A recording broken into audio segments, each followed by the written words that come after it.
Fortress. Prisons.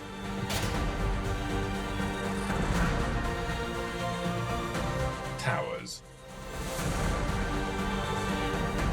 The castles have witnessed our history for centuries. In Europe, over 100,000 are still standing, 1,000 years later. Let's visit the most spectacular and most mysterious castles.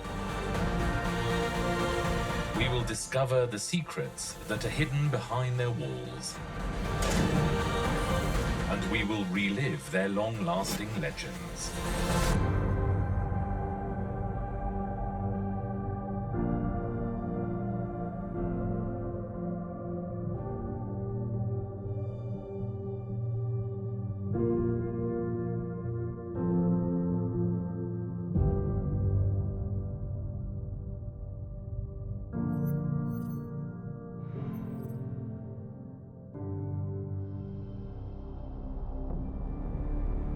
Observing Bodiam Castle from the sky at dawn is one of the most beautiful images we can contemplate. Is this a real image or an illusion? At Bodiam, nothing is exactly what it seems.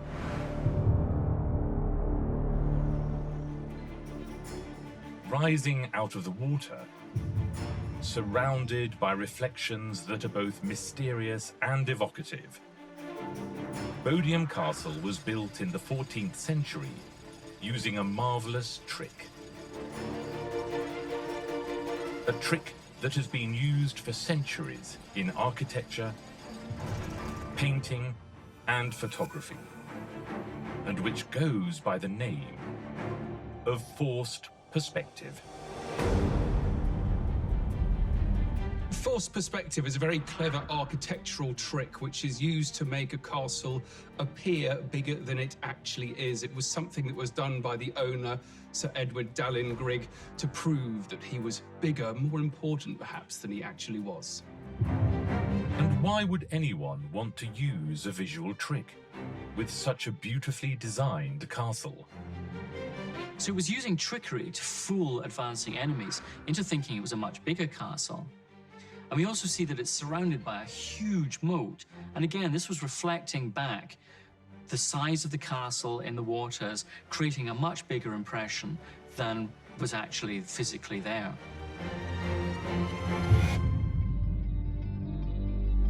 Built in 1385, it occupies a strategic position in the county of Sussex.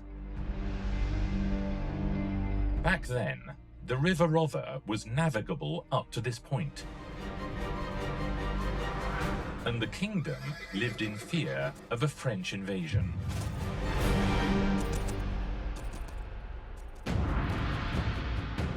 When you see it for the first time, the castle makes an impression. Its imposing grey stone battlements, surrounded by a wide moat, in which the reflections increase the sensation of power, convince you that you are looking at a redoubtable fortress. This visual trick with the water is enhanced by the height of the battlements and the fact that they are close together. This makes the castle seem bigger and more robust than it actually is.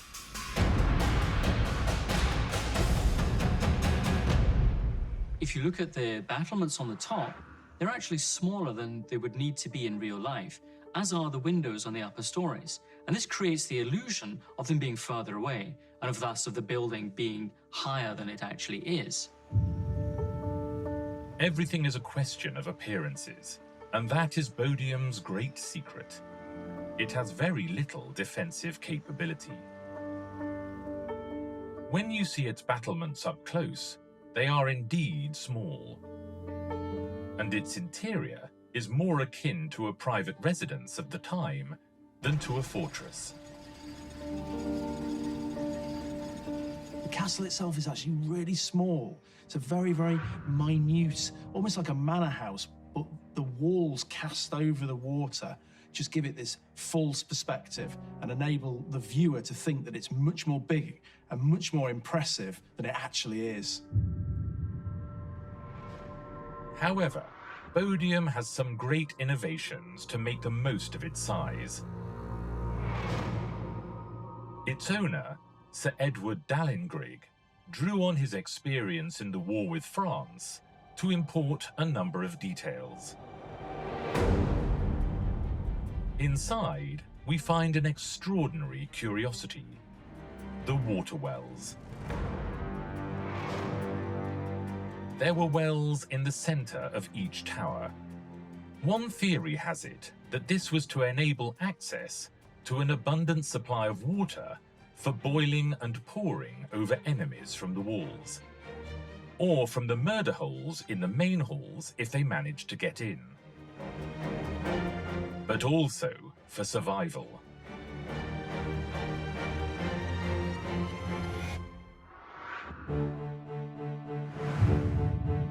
The main entrance to the castle was not the one we see today. The walkway started from one side, which meant you had to turn through 90 degrees to enter.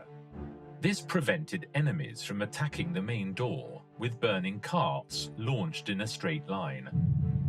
The design of the main towers made it possible to defend against invaders attacking along the walkway.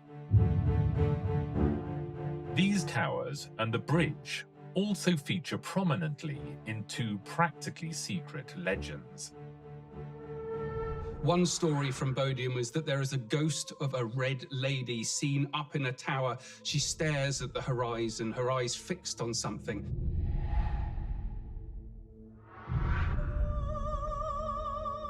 But no one knows exactly what she's looking at.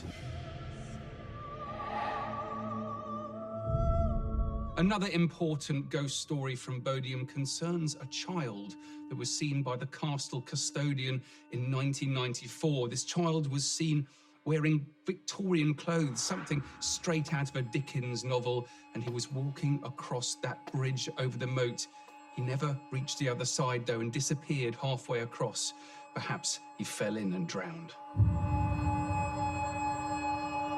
Nobody has ever found out who the Red Lady is, or the child on the bridge.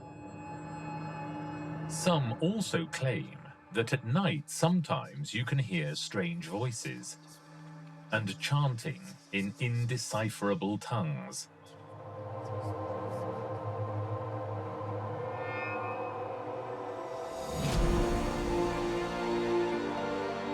More than for its legends or its beautiful exterior, Bodiam has gone down in history, according to the experts, as the castle of false appearances, although there is nothing false about its beauty.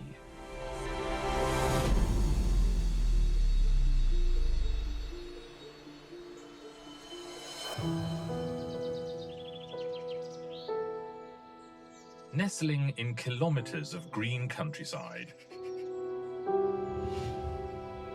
with its unique pointed towers, Glamis Castle looks like a fairy tale castle.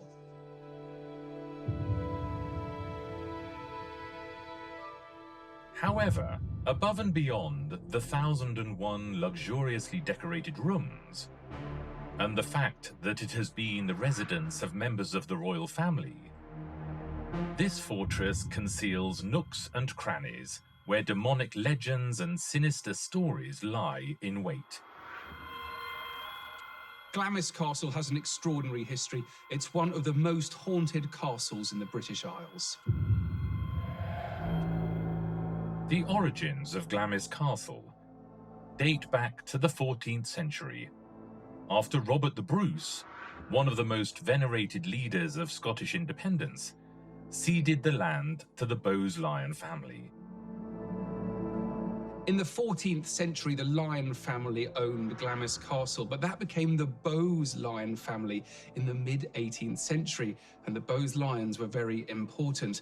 That's because Lady Elizabeth Bowes-Lyon was actually the mother of Queen Elizabeth II of England. As the centuries went by, the humble original tower was extended until it became the fortress we see today, which still belongs to the same family.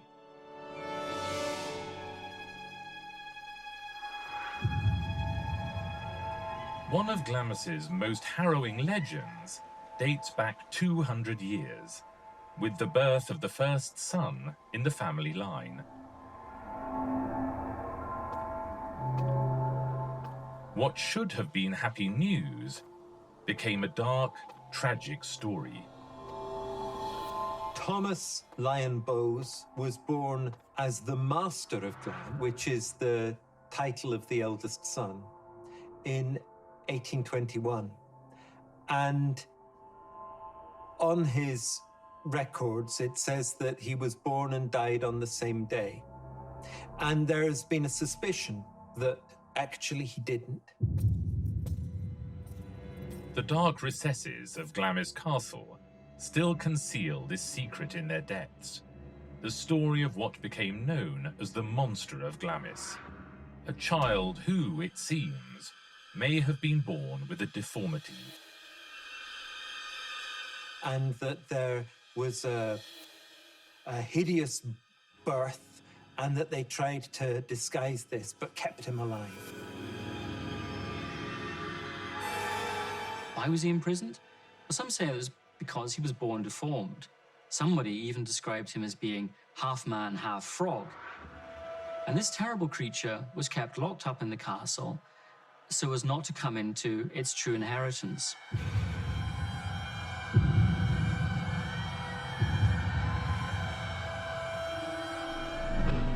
Glamis became immersed in darkness and the most deathly silence. It is not easy to hide something like this in a castle of this size, which, despite having many lounges, staircases, and rooms, also has a lot of serving staff. And so the legend grew and became an open secret. It's possible that this human prisoner, this monster of Glamis, was once discovered by a maid, but to prevent her from telling anyone, she had her tongue cut out, and she's said to be seen walking the grounds, holding on to her mutilated mouth, dripping with blood.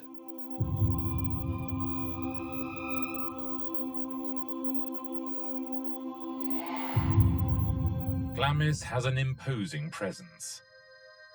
Its carefully tended gardens have an elegant appearance, but every turn may conceal a chilling tale.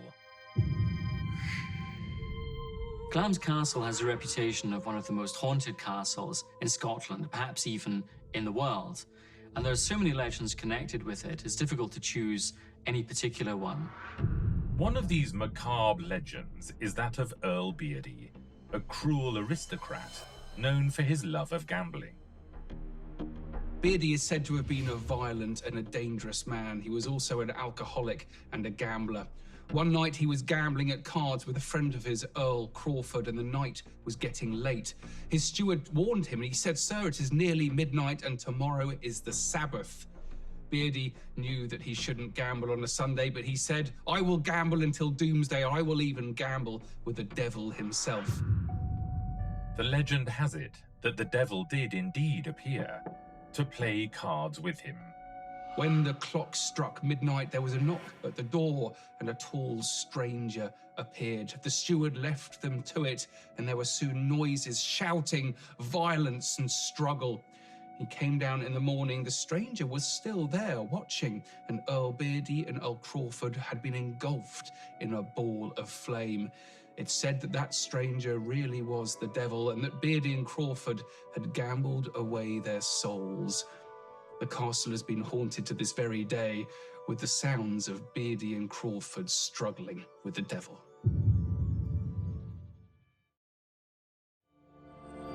Some people claim that centuries later, the devil and Earl Beardy are still playing in a secret room in Glamis Castle, and that the impassioned screams of a card game, whose stakes were life and death, can still be heard.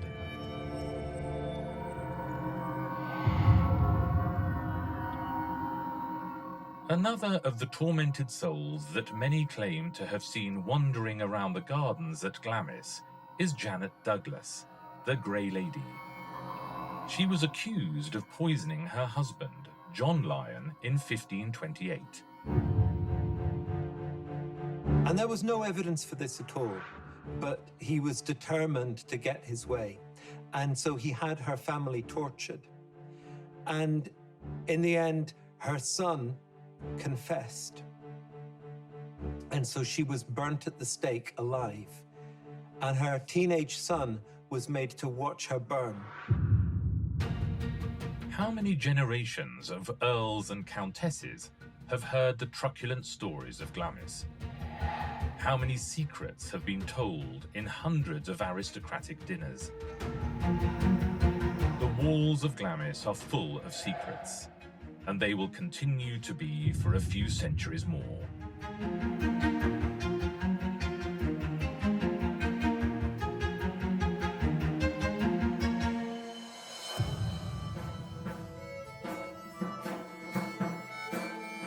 In our imaginations, we probably all make a very direct link between medieval castles, knights, invaders, and legends. Bamburgh Castle is the perfect example.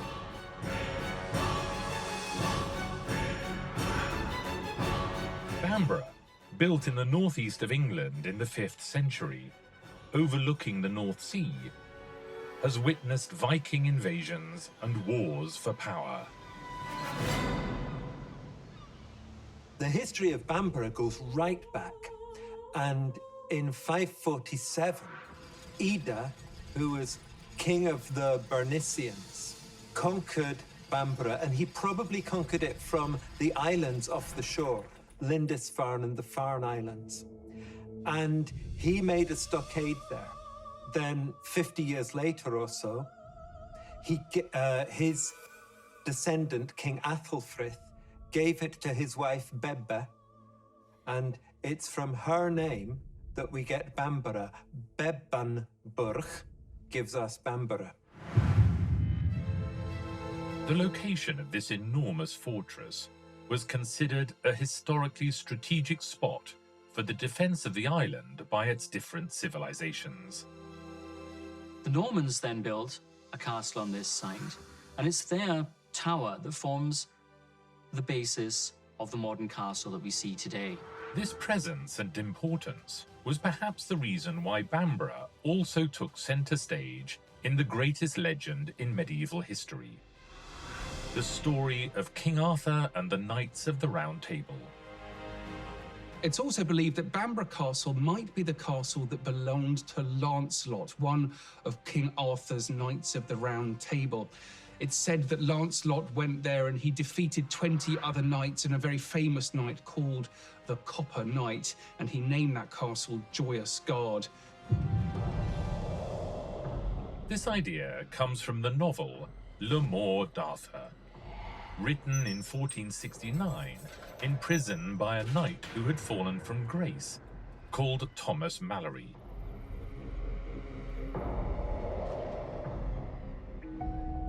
Since then, Bamburgh has maintained its reputation as an icon of legends and mysteries, partly because of its imposing image in a scenario of violent winds and storms, and partly because of the unfolding events witnessed within its walls. It's said that Bamburgh Castle is haunted by a lady in pink. Now, this is believed to have been a local princess who fell in love with a boy, but her father did not approve, and he sent that boy away for 7 years.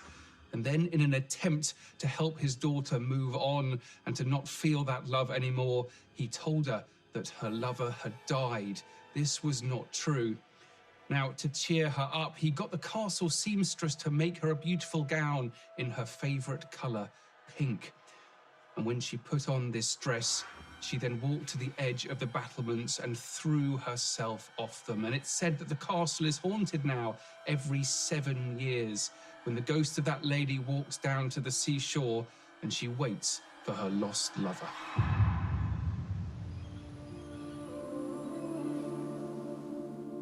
Hundreds of people visit it every day, enjoying its carefully tended interior.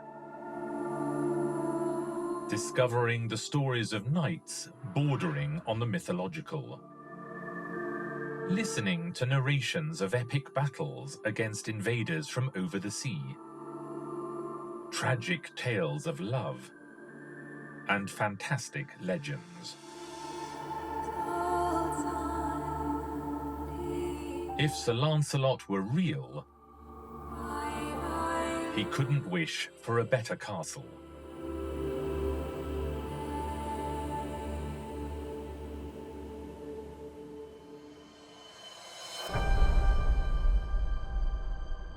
Hidden among green meadows near the village of Kemney in Scotland is a castle with great personality.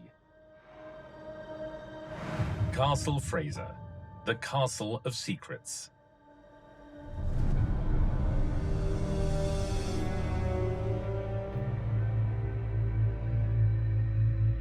A woman's blood impregnated in the staircase.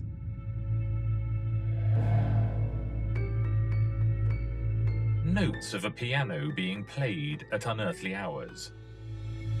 The spirit of a woman dressed in black roaming the garden. Fraser still conceals today the answer to a number of mysteries that have terrified different generations for centuries.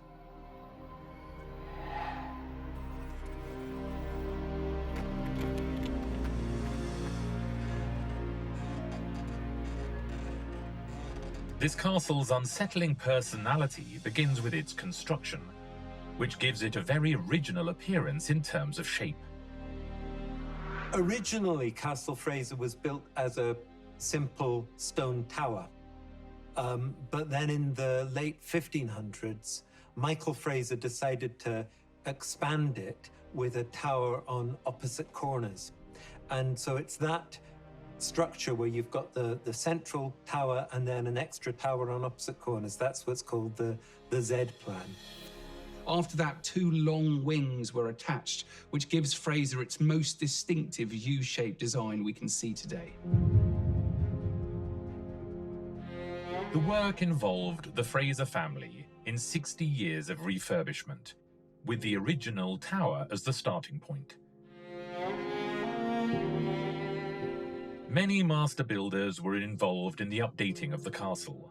It is believed that one of the most prestigious master masons of the 17th century left his mark on the north side, John Bell of Midmar. There is a stone which is carved with John Bell's, his initial and then the name Bell. Of course, in the old days, there was no real difference between the letter I and the letter J. So you'd write the name John with an initial I instead of where we would use a J today. But if there is one thing that endures at Fraser forever and ever, that is its legends, which are just as much a part of it as its walls. The most well-known is that of a woman, apparently of noble lineage, murdered in this bedchamber, called the Green Room.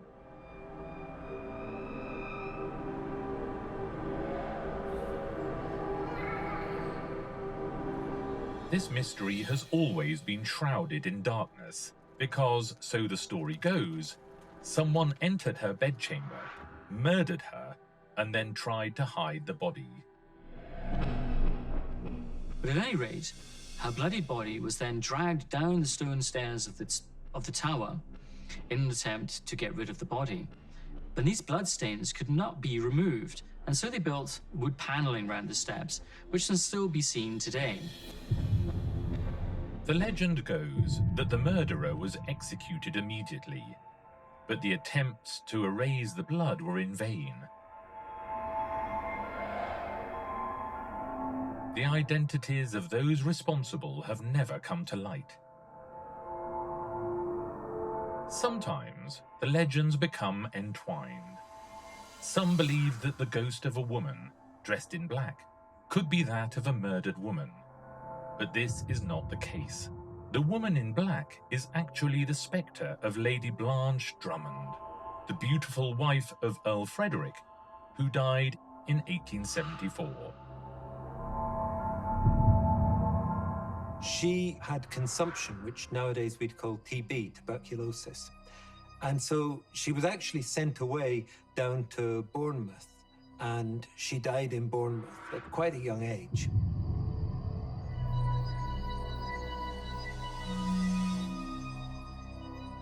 She is, however, believed to return to the castle in the form of a ghost, wearing a long black gown. And there is, in fact, still a portrait of her hanging in one of the rooms of the castle, in her distinctive long black gown.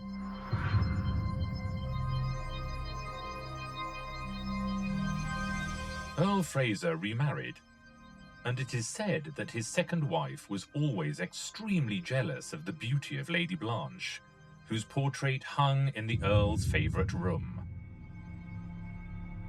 She installed curtains over it so that whenever she was sat in the room, she wouldn't have to be confronted with the beauty of Blanche, which she was so jealous of.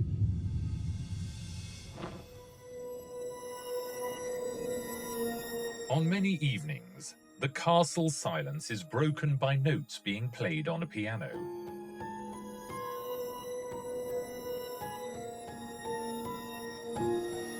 It is said that it is Lady Blanche playing them on some of the different pianos to be found in the castle.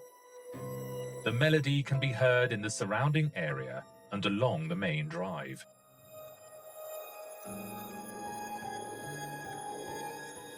And although there were never children at Fraser, the kitchen servants sometimes heard children whispering and laughing, and also calls from empty rooms. The Fraser family took 60 years to refurbish this solid construction, but never imagined that it would be known for its mysteries and ghosts that climb up and down stairs, play the piano, and call the servants.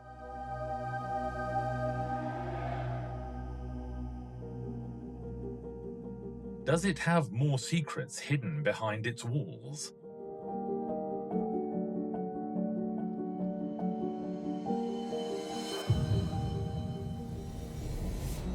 Located on the island of Anglesey in Wales, surrounded by beautiful marshes from which it gets its name, Bamburgh Castle is impressive for many reasons,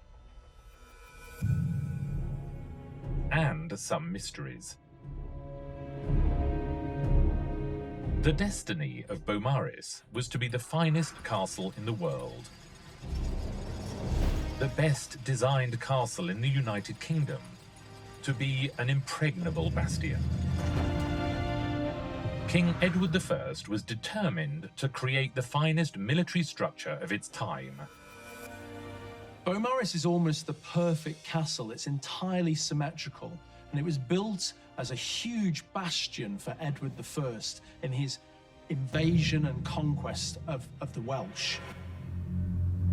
Bamburgh is a huge, almost perfectly symmetrical fortress. It has several concentric rings of imposing defences. The moat has its own dock. Supplies could be brought in by water from the nearby estuary. The external walls were prepared with 300 ingenious arrow slits for archers, and all the entrances have murder holes that could be used by its defenders to pour boiling water or oil. Bamburgh is very often seen as the ultimate castle, perhaps the best castle in terms of military defense that was created in Europe in the Middle Ages. Certainly the most powerful castle in Britain, even though it was never finished. The man responsible for its construction was the royal architect James of St. George, who also created Conwy and Carnarvon castles. At Bamburgh, he drew on all his military knowledge of the age, which in turn required a great investment of funds.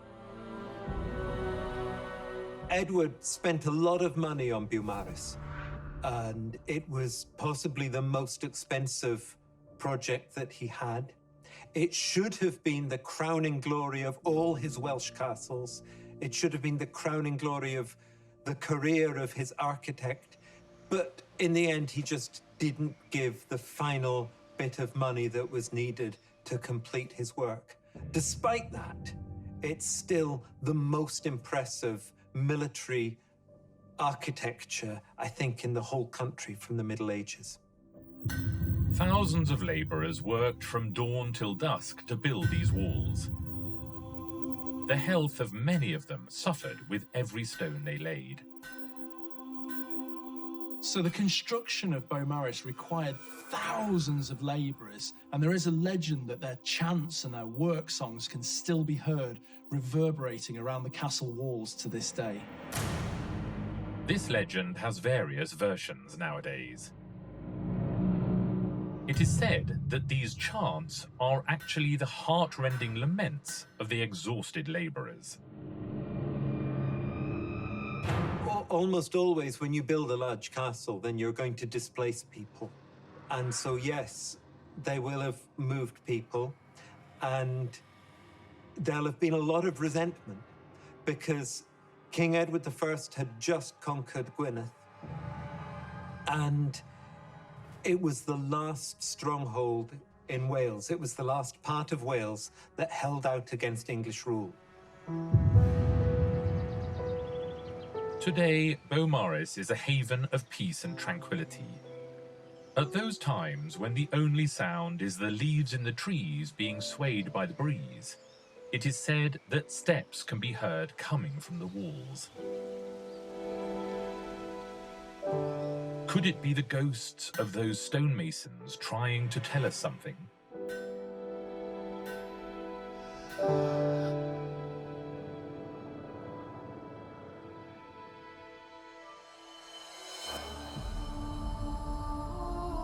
If the Middle Ages have bequeathed something to us, it is stories and legends of war played out by characters with a strong personality. The historical epic in this imposing castle goes by the name of a woman, Gwenllian Ferch Griffith.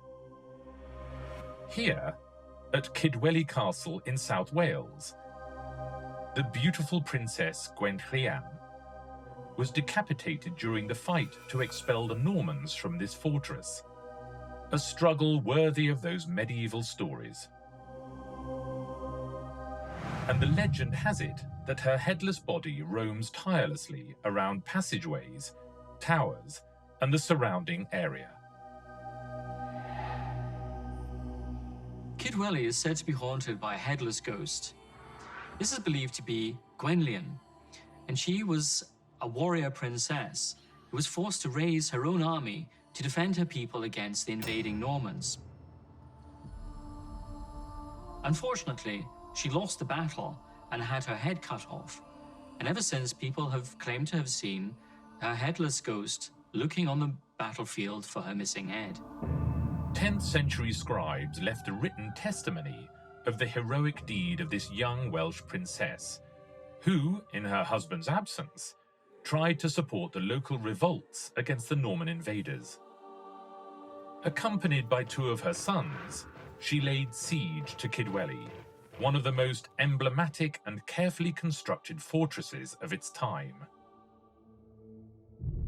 Gwenllian Ferch Griffith was a local Welsh princess. She was fiery, she was trained as a warrior, and she decided to attack Kidwelly Castle with another Welsh prince.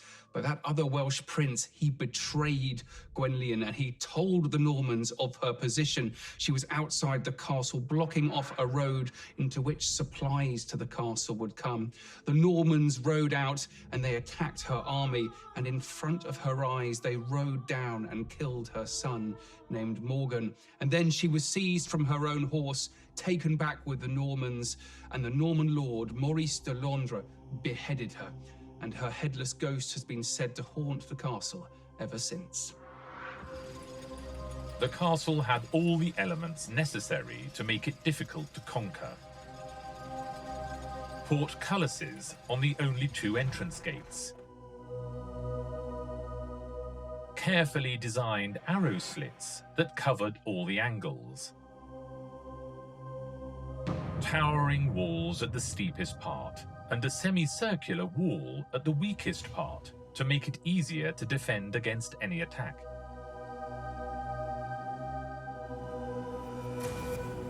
The Normans locked any Welshmen they were suspicious of in the dungeons, another feature of the castle. The prisoners never re-emerged from there, although the castle had its secret passageways. Sally ports were one of the most cutting-edge designs in castles. It was a secure exit from which people inside the castle could then leave and attack those that were laying siege to their castle. Gwenllian was captured and executed, together with two of her sons, very near the castle. It is said that there, in the village of Carmarthen, the wizard Merlin was born. But that's another story.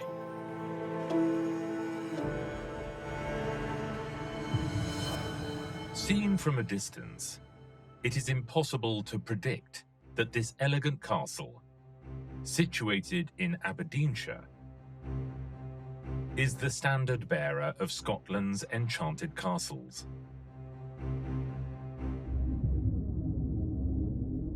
Fyvie Castle is exactly that. An enchanted fortress.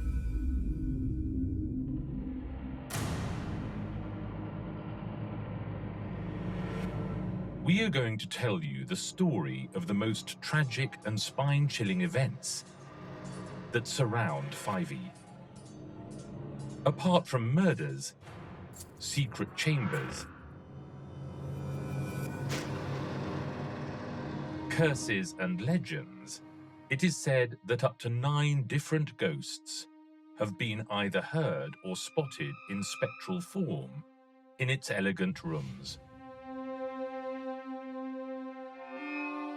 Lady Lilias Drummond was the beautiful lady of the castle.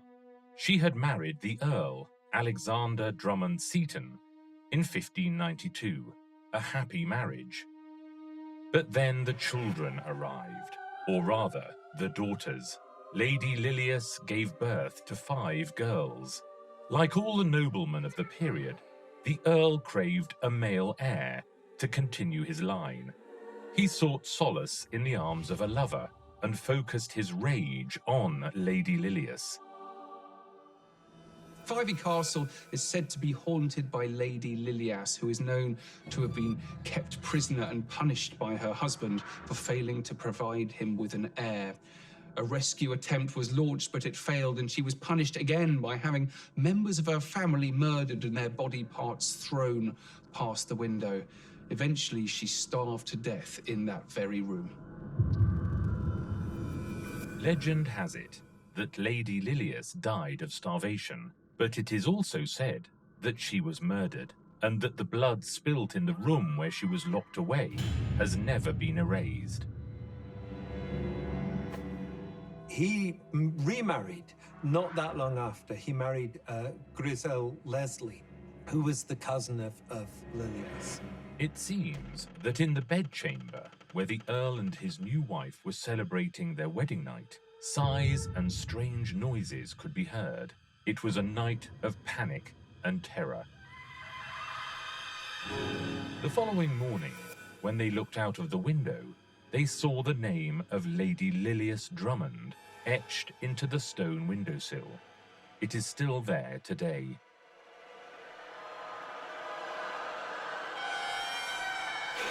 It is said that the ghost of the Countess appears often, wearing a green dress, and that it keeps the other Fyvie ghosts in check.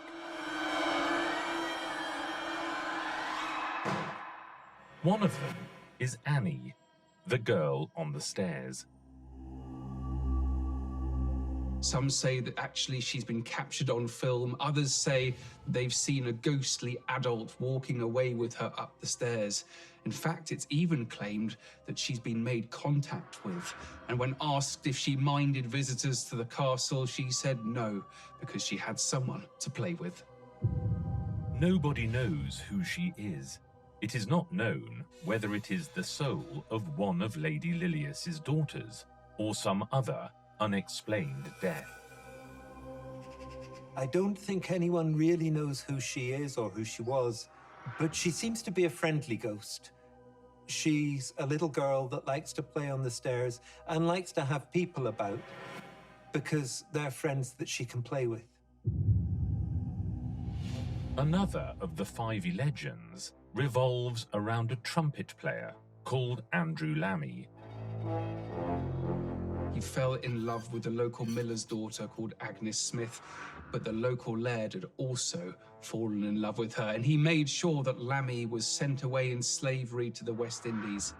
She died, according to the story, she was actually beaten up by her brother, and that was what killed her. And her grave is still in the churchyard. Lammy eventually escaped and came back to discover that Agnes had died. And upon his death, he then said that the castle would be cursed with the sound of trumpets that would always foretell the death of the castle's laird. Some claim to have heard heart-rending trumpet melodies while strolling around the gardens at 5e. The same gardens where one of the 3 weeping stones, another of this castle's famous legends, is supposed to be buried.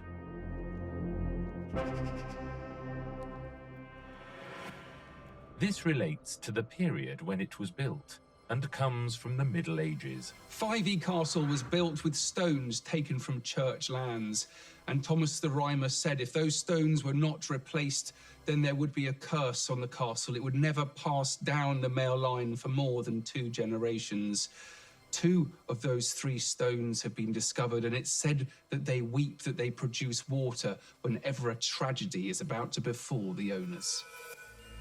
Hence the name Weeping Stones. And it is true that for generations, the heirs of 5e have never lived in the castle. Perhaps they would find it unpleasant to live in a residence which still has a woman's skeleton within its walls. A skeleton that was uncovered 100 years ago during renovation work. This was in the 1920s, and they buried it in the churchyard. But after they buried it, then strange knocks and noises were heard, and you couldn't get peace in the castle at all. And so they had it disinterred again and put back into the same place where it had come from, and everything returned to normal, and everything was peaceful again in the castle. The possible identity of this woman has never come to light, nor even the exact spot where she is to be found. It is said that there is a dungeon in the basement that might be the skeleton's resting place, and that anyone opening the door will be cursed. 2 earls of 5e died after doing so, and their wives went practically blind.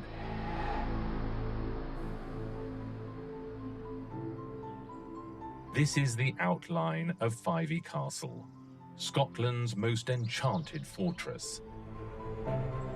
Don't say we didn't warn you.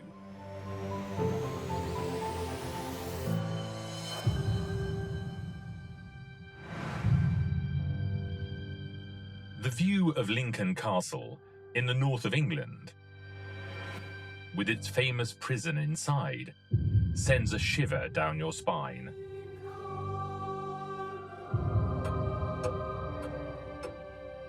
The fortress buildings, but particularly the brick walls of the prison, evoke moments of horror involving men, women, and children imprisoned for crimes of all kinds. Most of them condemned to die on the gallows.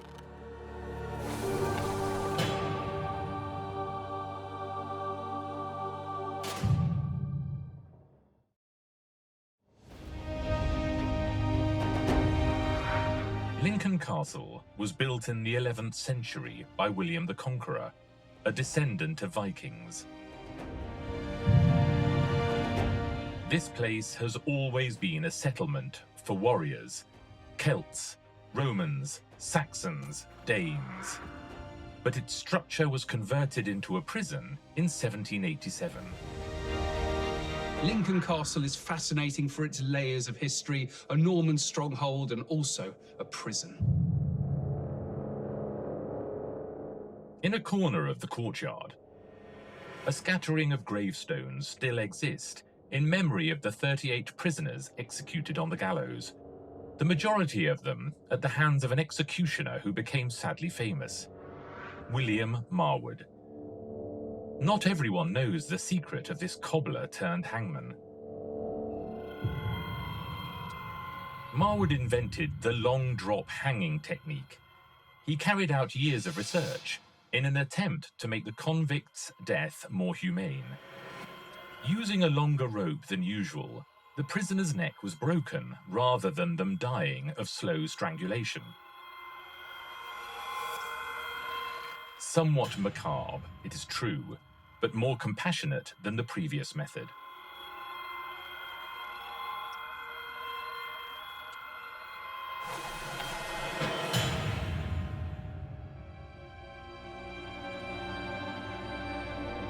Lincoln was a maximum security prison. It is said that sometimes, instead of hammocks, the prisoners slept in coffins, just in case they died during the night. Its chapel looks like a torture pulpit. The seats were individual, and their malevolent design did not allow anyone to look sideways. That way, they were unable to communicate with anyone. And there's even a chapel at Lincoln where they have screens either side of them so that the only person that they can see is the vicar who is actually officiating at these services. So they are kept entirely separate. A very, very brutal psychological torture, which was eventually discredited.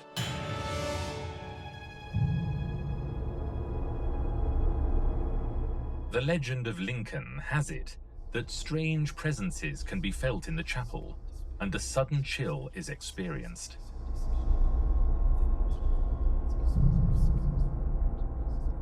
In 2013, workers at the castle discovered a stone sarcophagus buried within what was almost certainly an Anglo-Saxon church. And within this sarcophagus, there was a skeleton that still had fragments of leather boots or shoes on its feet. And this must have been a very, very high-status person of the Anglo-Saxon period, possibly a king or maybe a bishop.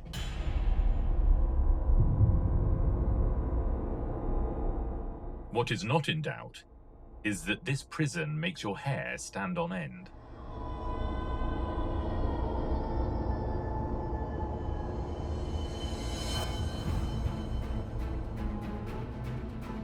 Standing before us is the largest castle in Wales, the second largest in the United Kingdom, and one of the largest in Europe, Caerphilly Castle. It has one of the largest known water defense systems, a peculiar leaning tower, and a ghost dressed in green that transforms into ivy.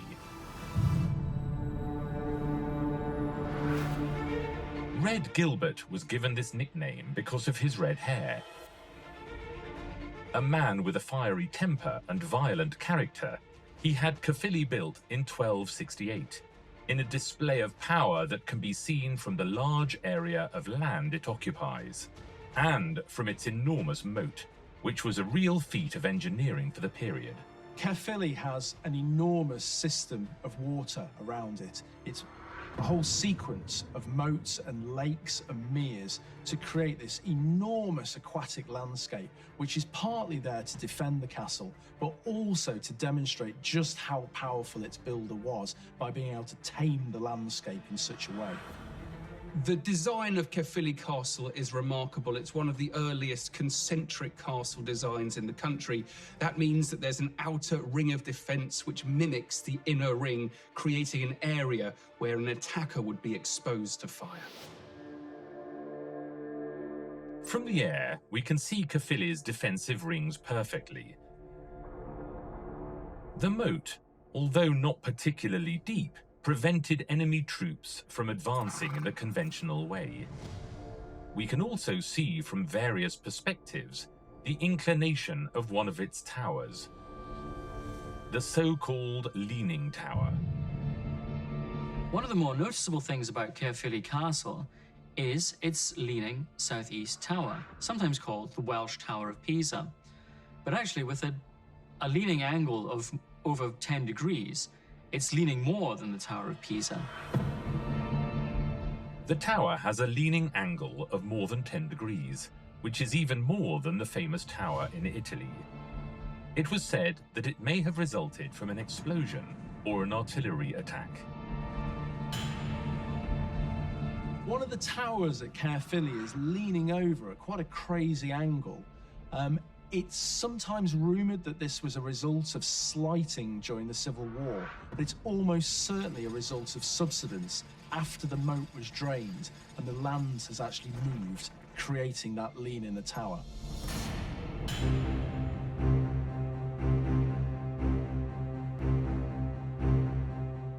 The castle is impressive when seen close up. From its entrance towers with their imposing portcullis, to its huge, powerful walls. Everything in this fortress in South Wales is a demonstration of its robust construction.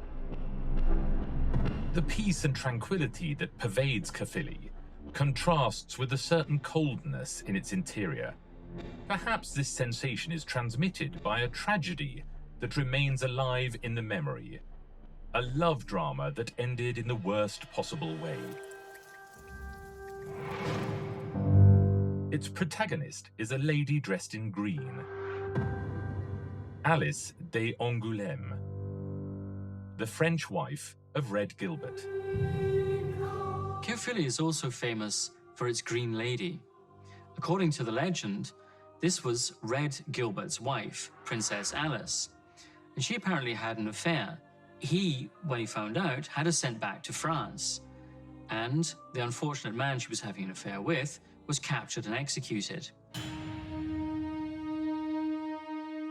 Then, triumphantly, he tells Alice in France that his lover has been murdered. Alice falls dead on the spot, and it's said that her ghost haunts the walls of Caerphilly and that she wears a green dress, green for the envy of her husband.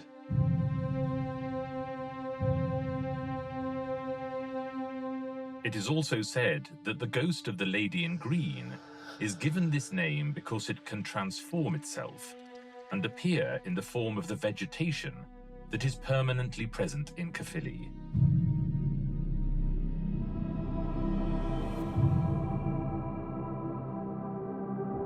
Nowadays, wandering around Caerphilly Castle produces a flood of sensations, although some send a shiver down your spine.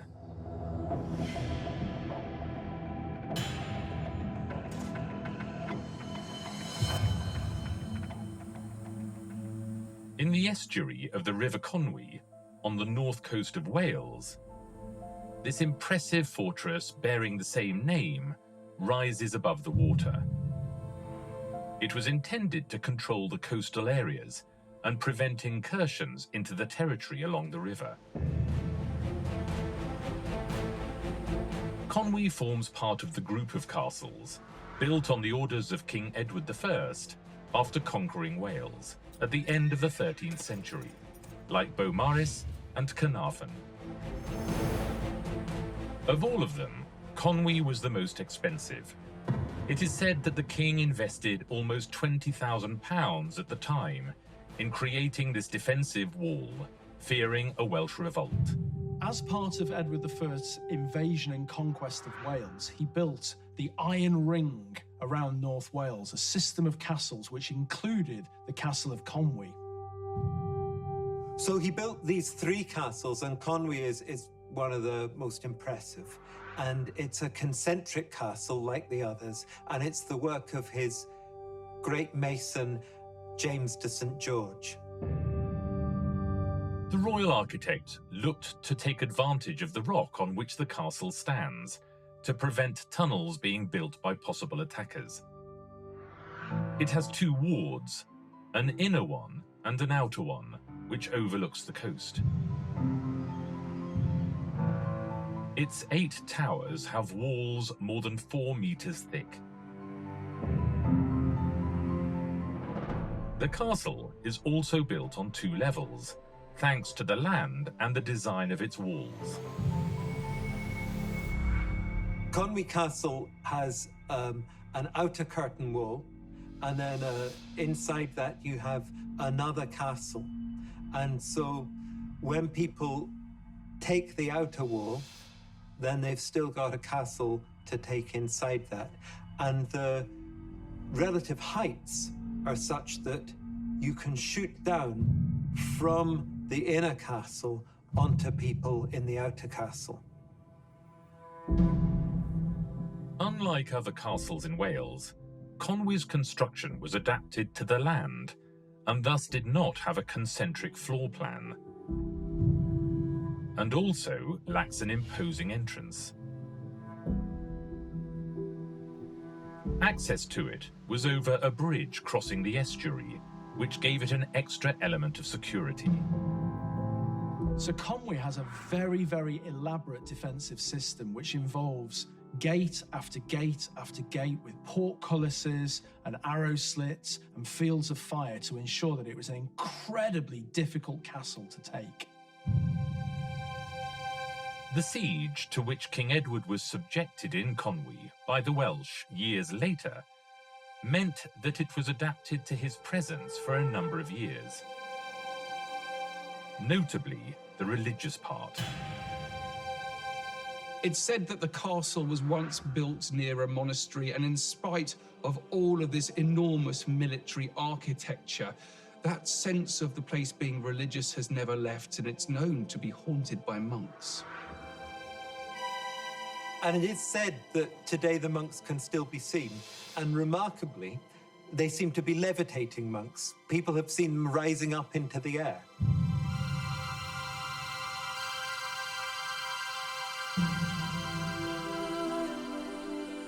This is not the only legend that is alive and well in Conwy. Its location in a seaport is part of a story told with great conviction because of its consequences. One of the stories that survives around Conwy concerns a mermaid that was discovered by fishermen, and she was paraded through the town. But that led to her death because she needed to go back in the water, and she cursed the town. And then recently, on the very spot where the mermaid was said to have died, the town hall was destroyed by fire. Then that was replaced by a library, and that also burned to the ground. Perhaps because of the fear that took hold of Conwy's inhabitants, the castle gradually fell into disrepair over the years. One of its last owners even decided to sell off the castle's iron and lead, and the fortification became the ruin that we see today.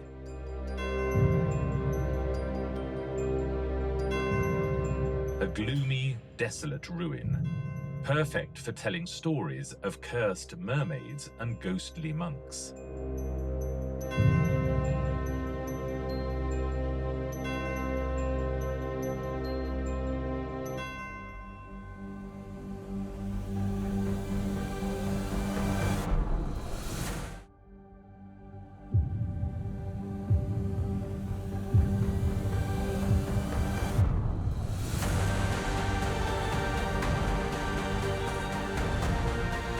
Fortress,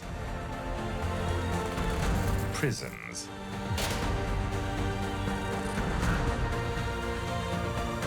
towers,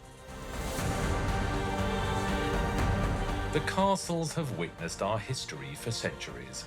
In Europe, over 100,000 are still standing, 1,000 years later. Let's visit the most spectacular and most mysterious castles.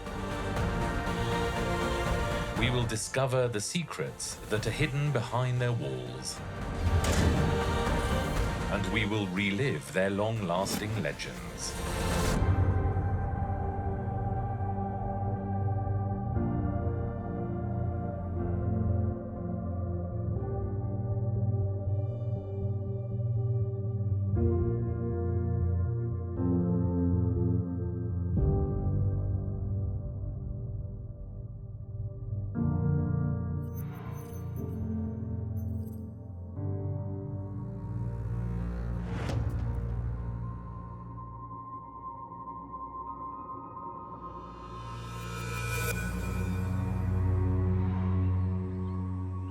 Can a marvel like this cost a king his life?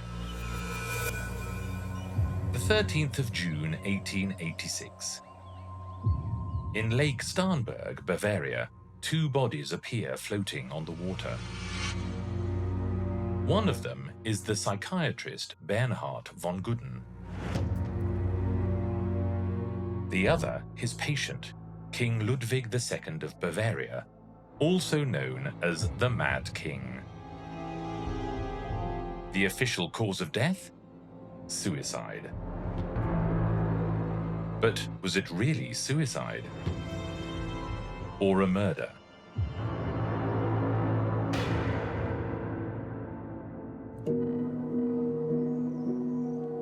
September 2020. Every year, thousands of people turn this marvelous location into Germany's most visited tourist attraction, Neuschwanstein Castle.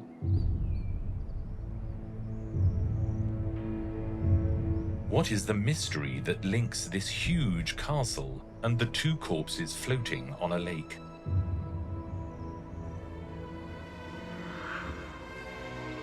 Ludwig II was the last king of the small independent state of Bavaria. He was an eccentric character, obsessed with beauty and a lover of art, and of some artists. One of them was the composer and poet Richard Wagner, who became a friend.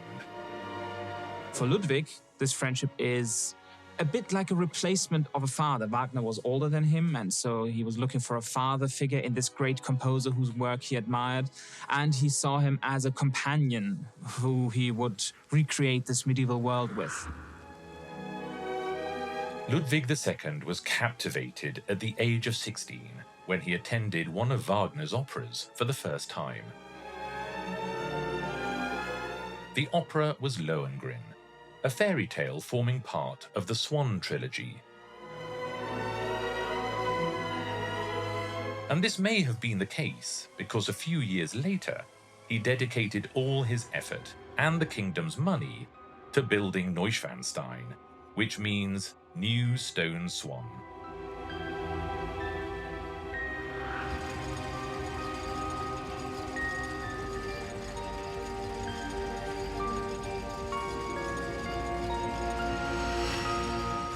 Neuschwanstein was built specifically as a place where he wanted Wagner to come. He built this as a monument to Wagner's operas and to their friendship.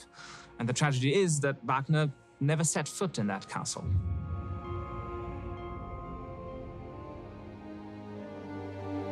Neuschwanstein is not music, but many consider it a work of art.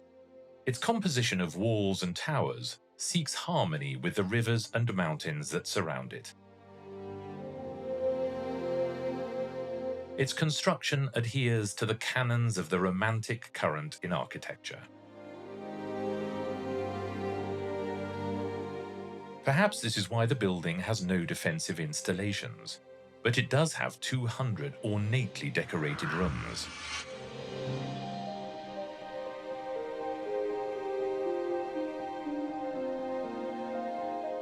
Frescoes depicting prowess in war and Nibelung legends.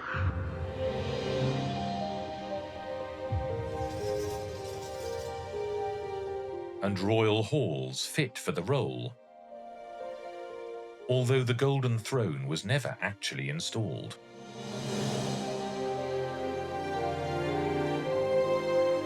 The royal bedroom alone needed the work of 14 carpenters for 4 years.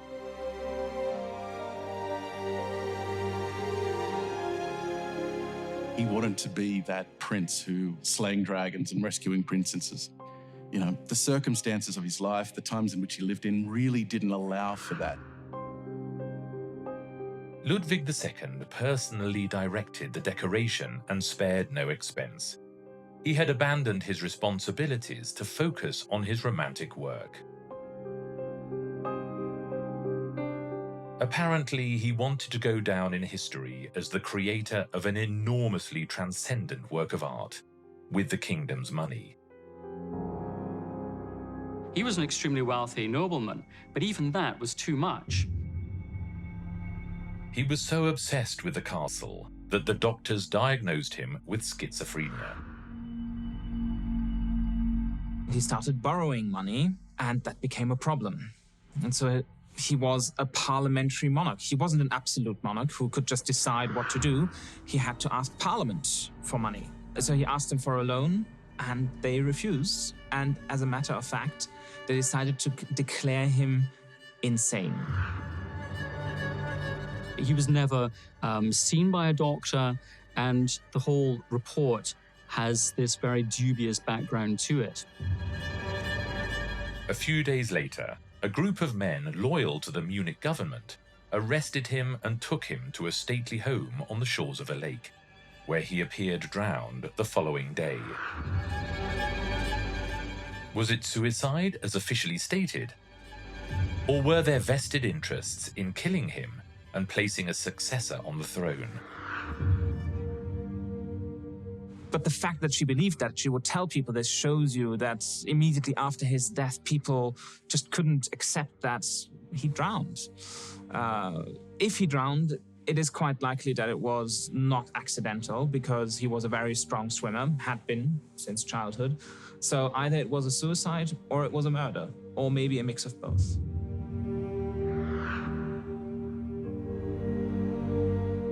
Ludwig II never saw his great work finished.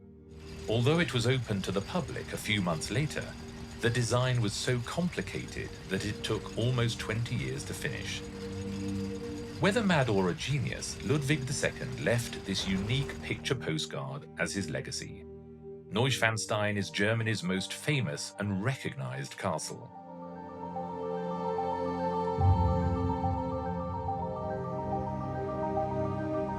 Nevertheless, the mystery surrounding the death of the King of Bavaria lives on more than a century later.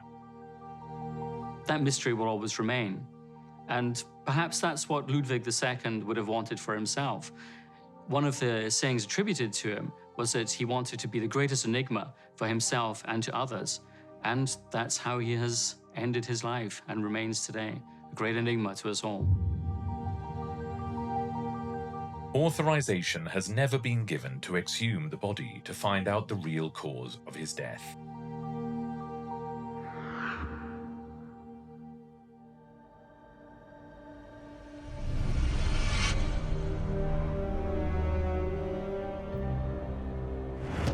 Mysteries surrounding magic footprints.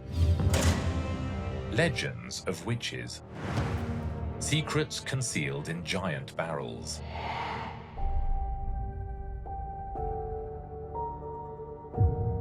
Everything, absolutely everything, comes together in Heidelberg, one of the most venerated castles by the German people.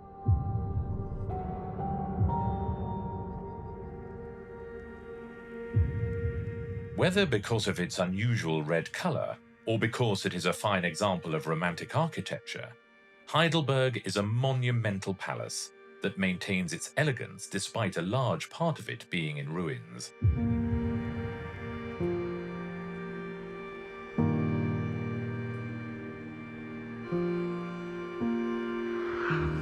It was built in 1214 and grew in size for 300 years, until a bolt of lightning destroyed the upper part of the building for the first time.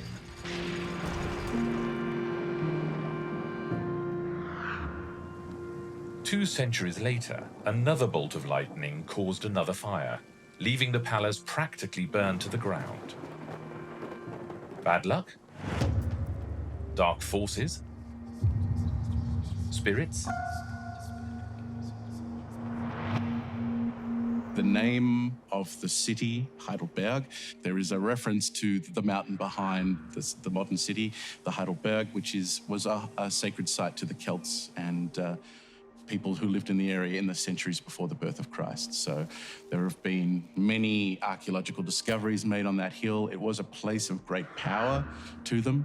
And in fact, later on, the hills around Heidelberg in the time of the Nazis were used as so-called sacred sites for their big rallies that they were going to have. There's a place called the Thingstätte nearby, which was a Nazi parade ground / sacred site. Its stones harbour 700 years of stories and legends. Heidelberg was the capital of the Palatinate, a bustling city. Farmers, merchants, knights, the castle was a meeting point for everyone. The entrance to the palace has a small door which opens up an unanswered mystery. What is this tiny door for?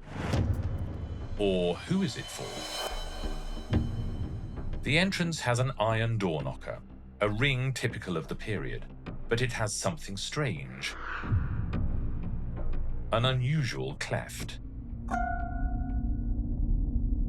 Legend has it that if anyone managed to bite through the metal knocker, Heidelberg Palace would become their property.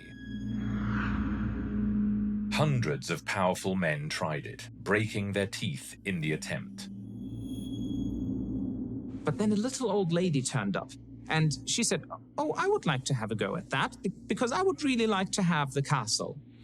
And they thought, well, how could she destroy this metal ring with just her pure strength? So they said, yeah, go ahead, try it. And then she didn't try to tear it apart, she bit into the metal, and her teeth sank through the iron as if it was butter. Because that was not an ordinary little old lady, it was a witch.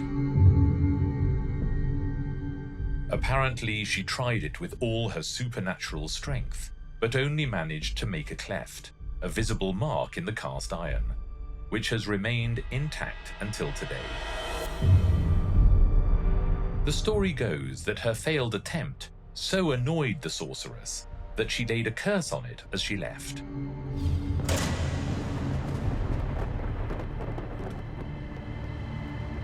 In the ensuing centuries, 3 fires and a war left Heidelberg a castle in ruins.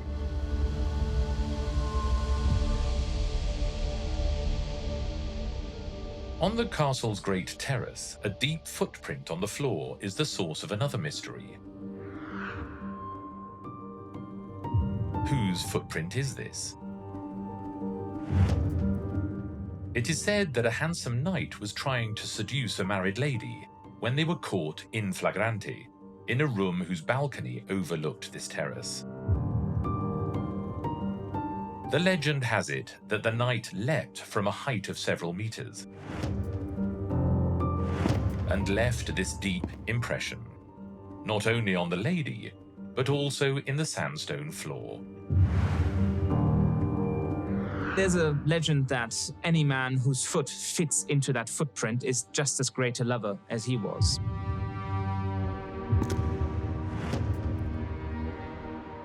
Another Heidelberg legend relates to this barrel of wine, which has a capacity of 220,000 litres. It is the world's largest barrel. It was built to restore interest in the city, which had lost its status as capital shortly before.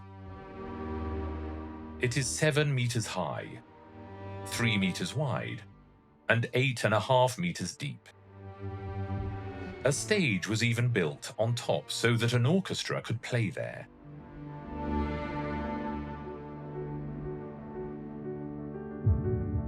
And this is Perkeo, the court jester and a dwarf. Legend has it that he was capable of drinking the whole barrel, in a single gulp. In fact, he only drank 8 litres a day, which gave him particular motivation to entertain in the court.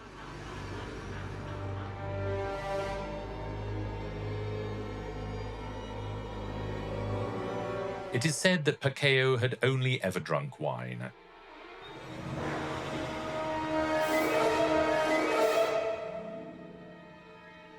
And at the age of 80, he tried water for the first time.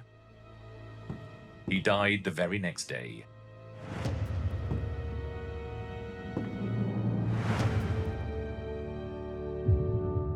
A death, a mysterious footprint, a curse. Heidelberg is a cultural icon, with thousands of university students roaming its streets. But no one has ever been able to explain 700 years of mysteries and legends.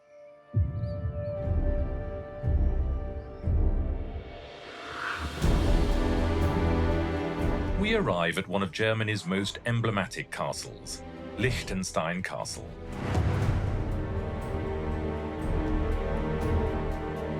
Its imposing tower, standing on a rocky escarpment, makes this castle quite a symbol, defying the abyss overlooking the city of Honau.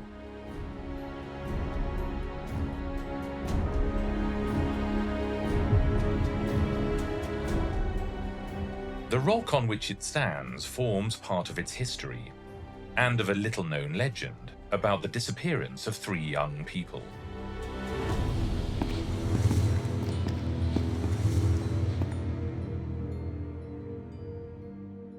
Liechtenstein was built in just 2 years at the end of the 1800s.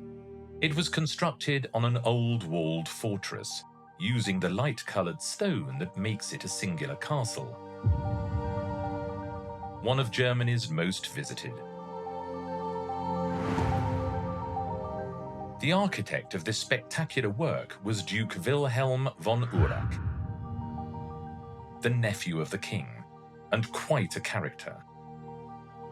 And he was a real military expert. He had ascended to the rank of general even, and he was especially well-versed in coordinating and fighting with artillery, which was really seeing a lot of developments in that time of the 19th century. He himself developed some new methods for how to construct cannons so that they wouldn't be as volatile when you fired them, that it wouldn't be as dangerous to work with them, that you could be more precise and more effective with them.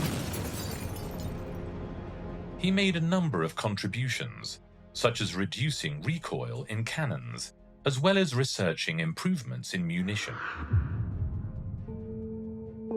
His passion for arms took the form of an extensive collection that can be visited on the first floor of the castle, together with a large collection of paintings.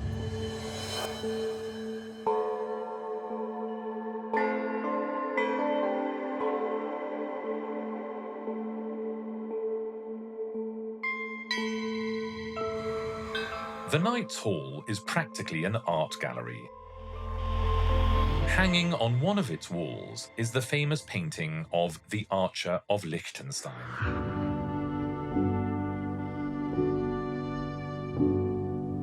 Everything seems to be in order, but when we look closely, something catches our eye. Why is there a bullet hole in a large mirror? Who was that bullet intended for? In 1945, the French came through this area. They took the nearby town of Reutlingen. Nobody can say for sure how it happened, but knowing that there was quite a lot of fighting in this area, it's not surprising that, bullets might go flying and hitting mirrors within the castle.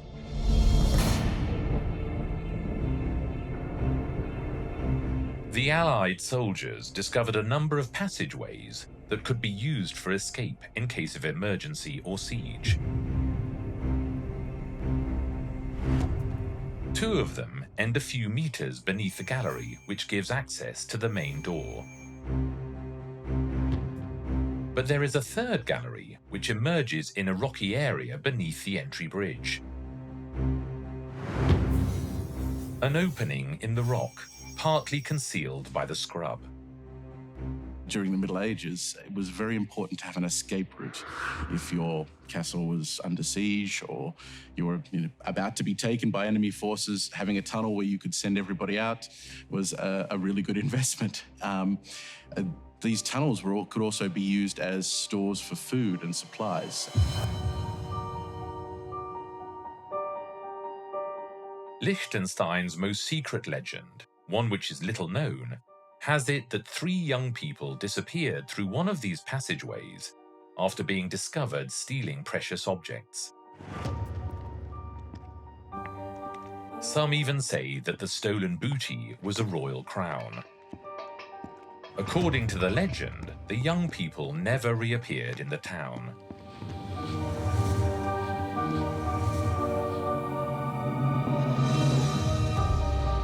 And were swallowed up by the Liechtenstein rock.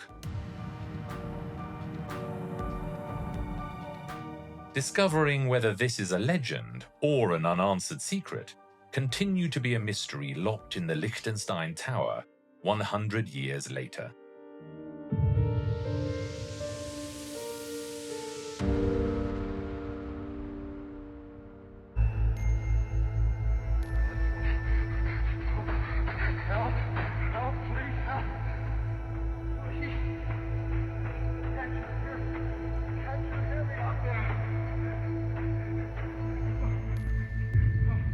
This is a recording from 1952 from the Armed Forces Network radio station for American soldiers in Germany. We have knocked over something here that... Excuse me, just 1 second. It was the night of Halloween, broadcasting live from the castle in Mühltal, or to give it its other name, the authentic and terrifying castle Frankenstein. Some type of a shame, maybe. When that fell, that's what you can imagine. But right to our minds, it seemed like some type of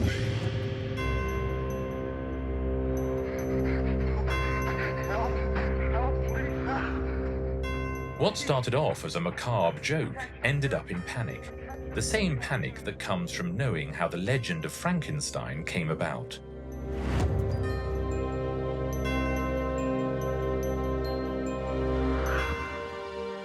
In 1818, the writer Mary Shelley published Frankenstein, the Modern Prometheus. The story of Dr. Frankenstein and his creature is considered the first science fiction horror novel. Where did Shelley get her ideas from to write such a story? She traveled Europe. She famously spent a summer at Lake Geneva, where the weather was horrible, and so they sat around telling ghost stories, where she had the idea for her great novel, Frankenstein.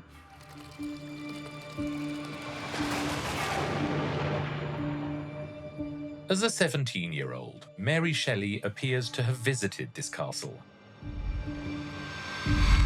discovering the sinister work of a shady character called Conrad Dippel.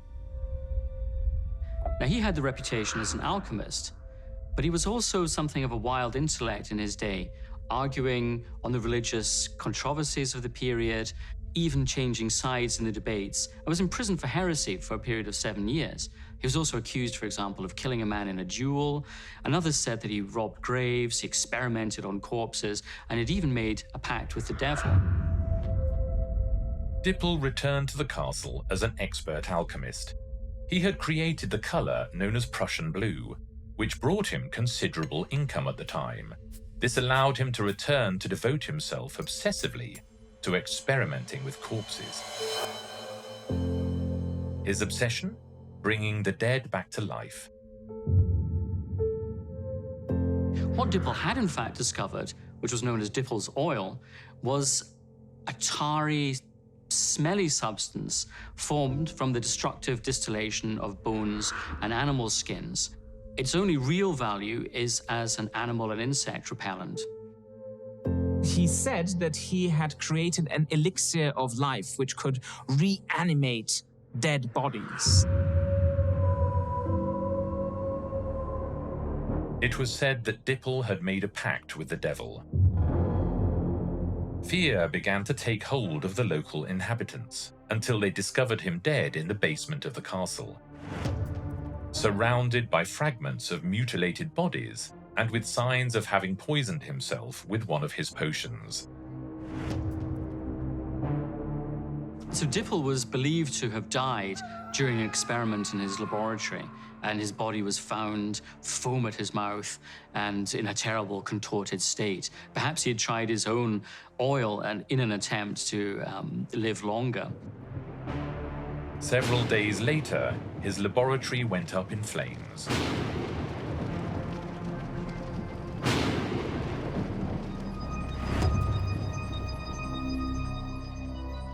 Castle Frankenstein was already known through other legends arising from the dark forest in which it nestles. Ghosts of love-struck maidens, dragons and the like, but nothing comparable to visiting the castle at Christmas.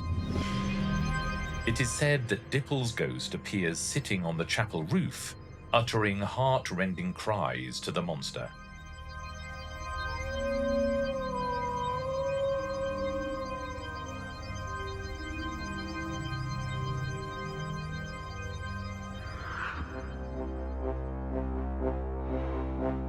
This tough, sturdy castle is the longest in the world. It is more than 1 kilometre long, hence its appearance in the Guinness Book of Records. It also has 1,000 years of history, a treasure, and a wealth of military secrets that we're going to discover. It stands on the border with Austria and was built to withstand the ferocious attacks of the Turkish and Swedish armies. As its fame as an impregnable fortress grew, so its defences continued to increase. The way the castle developed was the oldest part was on the furthest end of this rocky spur. And over the centuries, they built it further and further out until there were in total 6 distinctive parts, each with its own courtyard, each with its own gate. So this made it a very strong position to defend. But without doubt, its best kept secret for its enemies was something called Zwinger. What was the Zwinger? So the idea of a Zwinger is to control where your enemy can go when they attack the castle. Zwinger comes from the German word zwingen, to force. So you're trying to force the enemy into a small, confined space that you control. And then there it is a lot easier for you to fight them, especially if you have the high ground. You can throw things at them, or you can shoot them, or your defenders can easily ward them off and kill them when they are confined in this small space.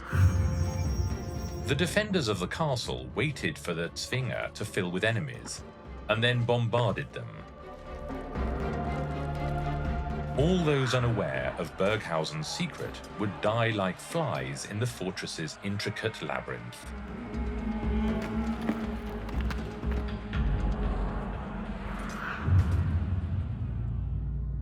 And what about the tower in the west, on the other side of the river? What is its secret?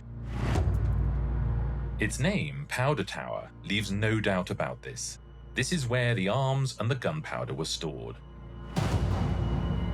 To ensure the supply of munitions was not threatened during attacks, a fortified walkway was built across the river to the castle. There was also a secret passage hidden from the enemy's sight.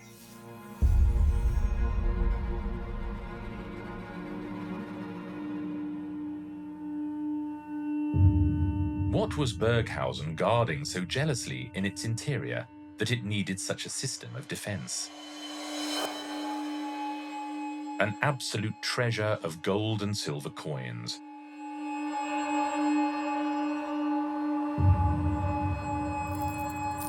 Which the Duke of Bavaria, known as Georg the Rich, kept within its walls. He had lots of very expensive fabrics, lots of expensive items made of precious metals, like silver goblets, gold plates. His wedding with Hedwig, heir to the throne of Poland, was so spectacular that it is still celebrated in the city today. A lot of these things had been acquired in the context of his wedding, which was one of the biggest celebrations of the time. People came from all over Germany to attend the tournaments there.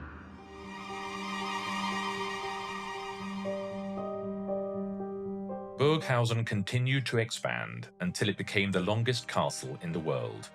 Just over a kilometre of fortifications that still send shivers down the spine today.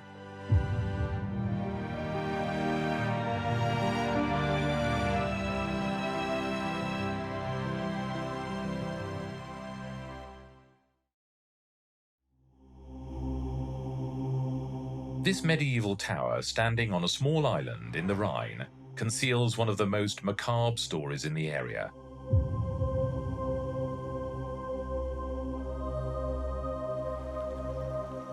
A legend that still strikes fear into the hearts of those who hear it.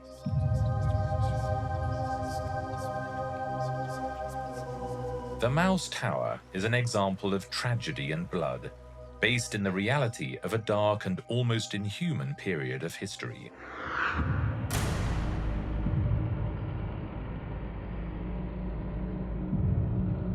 The tale has been told since the 10th century and has as its protagonist Archbishop Hatto II.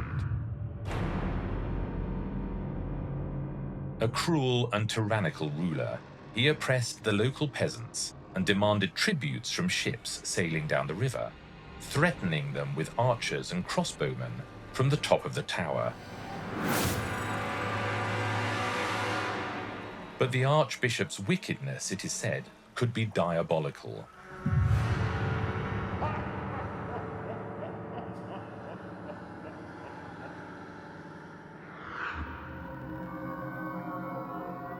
The year is 974. The inhabitants of the surrounding villages were dying of famine. The most desperate resorted to eating cats and dogs. Meanwhile, Hatto's grain store was full. In the 10th century, to be precise, bishops wielded an incredible amount of power. They were basically feudal lords. Hatto had a reputation for being incredibly cruel, nasty, and greedy to his peasants. The peasants attempted a rebellion to gain access to the food, but Hatto devised a cruel and macabre plan. He told them to go to an empty barn under the pretext of distributing cereals to all the families. Once the barn was full, the Archbishop ordered the doors to be locked and set fire to it.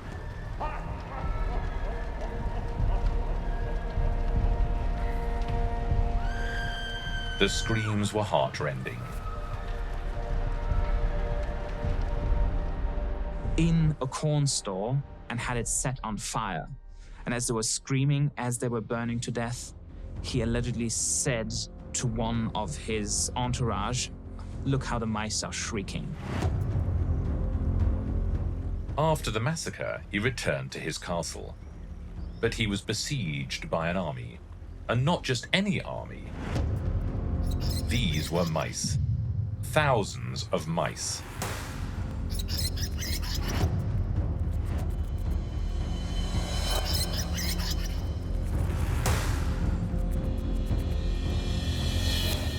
The legend has it that the souls of the murdered peasants turned into rodents in search of revenge.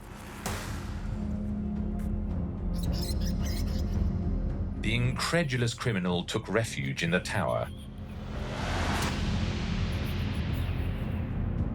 He thought the rodents would not be able to follow him across the river. Then at night, they came out of the woodwork again, and he heard their little feet tapping, and he felt the little teeth nipping at him, and he couldn't run anymore. He was trapped in the tower, and there the mice ate him while he was still alive.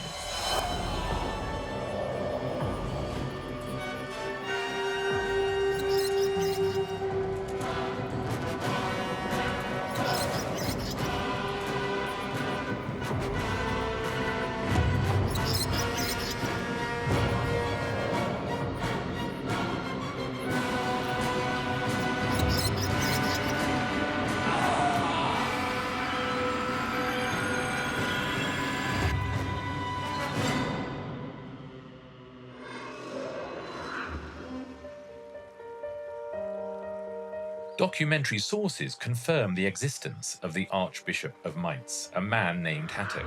It is said that his cruelty was remembered for decades in Saxony. Did he really die devoured by the rodents? Were they the souls of the murdered peasants?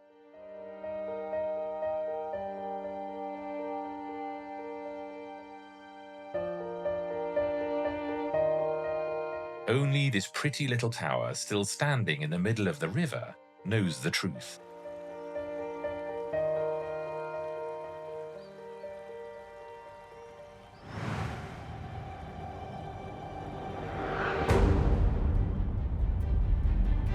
Reichenstein Castle, on the banks of the Rhine.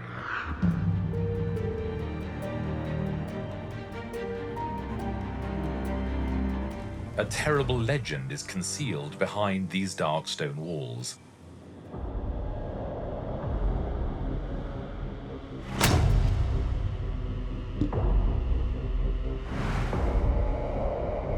Built in the 11th century, Reichenstein was inhabited by a family line of knights, apparently not the most honourable, who devoted their time to robbing the possessions of passing travellers and imposing the payment of tributes. The head of the last family generation was Dietrich von Hohenfels. They were what in German we call Raubritter, marauding knights, people who had certain rights and privileges, but who abused them. These guys had castles on the river. What they would do is they would have something, a chain across the river, or they'd have a tower on the river, or they'd have something that meant that boats going down the river had to stop, had to basically pull over and pay a fee, whether that be money or a part of its cargo, before they were allowed to go on. Tired of the pillaging, King Rudolf I of Habsburg besieged Reichenstein for 4 long years, after various unsuccessful attacks. According to the legend, Dietrich decided to surrender, in the knowledge that they would cut off his head. But he imposed a prior condition, that his 9 sons be pardoned. And thus begins the best known and most bloody legend of the headless ghost of Reichenstein.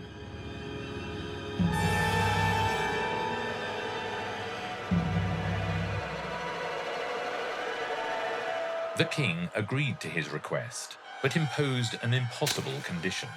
He would only show mercy if, once decapitated, Dietrich was able to move his 9 sons from one point to another, crossing a line traced on the ground.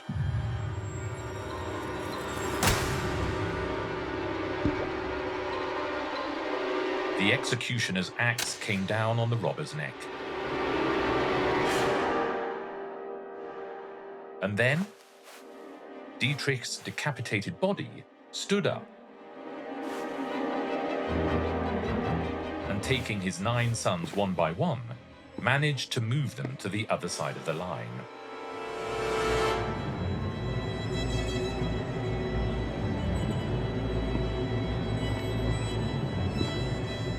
The legend then has it that Rudolf was furious and ordered that Dietrich's 9 sons be hanged near St. Clement's Chapel, where their souls lie at rest. Dietrich von Hohenfels, the robber knight, found no peace and remains a tortured soul.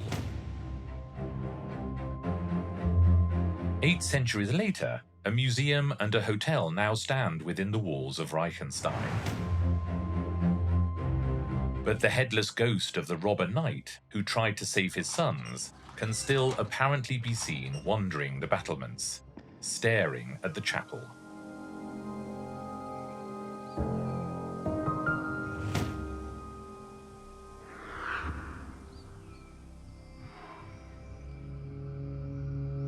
Imposing. Spectacular. And shrouded in the most epic legend from Germanic mythology.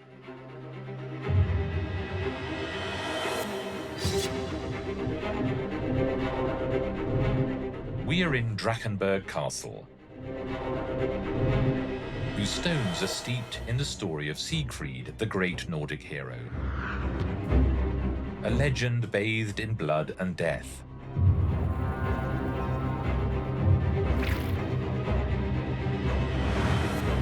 What are the secrets concealed in this marvel of architecture?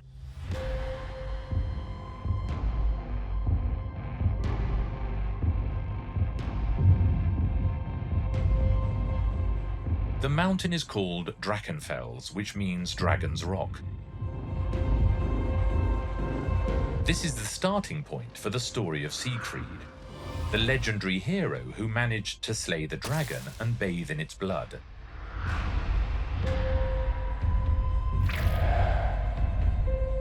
The well-known legend has it that this blood made Siegfried invincible. But was this really the case? What he does not realize, though, is that a leaf from a linden tree falls right between his shoulders.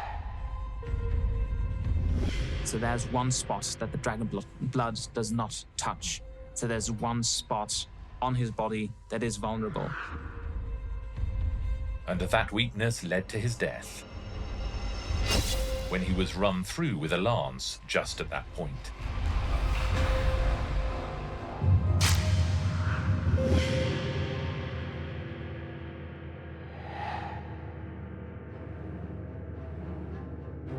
At the foot of the mountain, the Nibelungenhalle pays homage to this legend, which inspired Wagner's great musical work, The Ring of the Nibelung.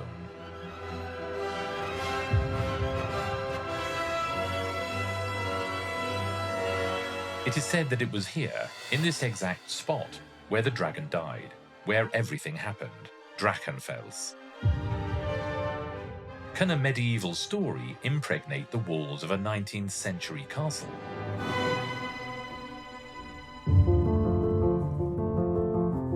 Many centuries after Siegfried and the dragon, someone decided to lay the castle's first stones. It was in 1882, and it was given the name of Drachenburg, the dragon's castle, to keep the legend alive and well.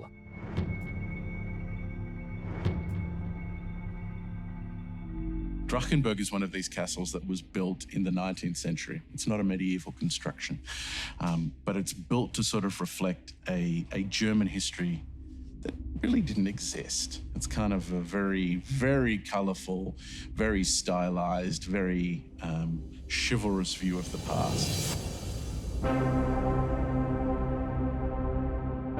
This imposing construction was built in just 2 years. Who would want to build a monument like this, heavily influenced by the legend? That man was Stefan von Sarter, a baron, banker, and millionaire. Son of an innkeeper, he made his fortune exchanging and lending money, but primarily by financing the Suez Canal.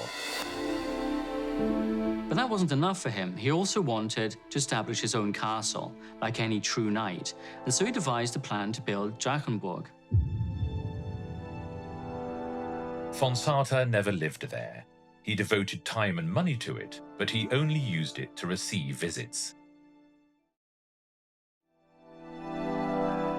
What made him take this decision? Baron von Sarter appeared to be a great success. He had been made a baron, he had built his own castle, but then tragedy struck. He had intended to move into his castle with his childhood sweetheart, but during the building process, she had died, and the broken-hearted baron did not move into the castle. Von Sarter was buried near the castle, but he is not alone. Next to him is another grave, bearing the name of Paul Spinat. Is Spinat connected somehow with the secret hidden by the imposing organ that presides over the music room? Spinat was an eccentric millionaire. He had bought the castle and turned it into a supposedly cultural centre. There were exhibitions by artists like Dali and Chagall, and visits from the likes of Andy Warhol, whom he would receive dressed in military uniforms and braid. He was an eccentric character, capable of filling the halls and gardens with mysteries and surprises. Otherwise, why is there a golden Rolls-Royce in the palace gardens? And what is the secret of the organ? It is a very curious secret. The organ is fake. The concerts that Spinat held were a farce. Now, Paul Spinat unfortunately could not play the organ. The organ itself was a dummy. Instead, he was playing recorded music. But he so successfully fooled people that even his own wife believed that he was a great organist, even up until his death. He lived in Drachenberg Castle until his death in 1989.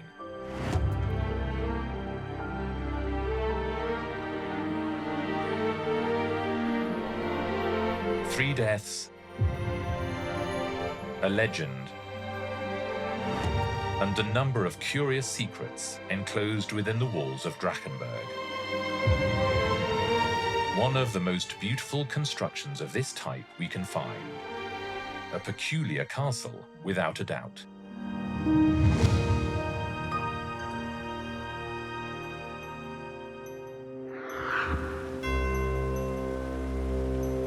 The state of Saxony is home to the imposing Kriebstein Castle.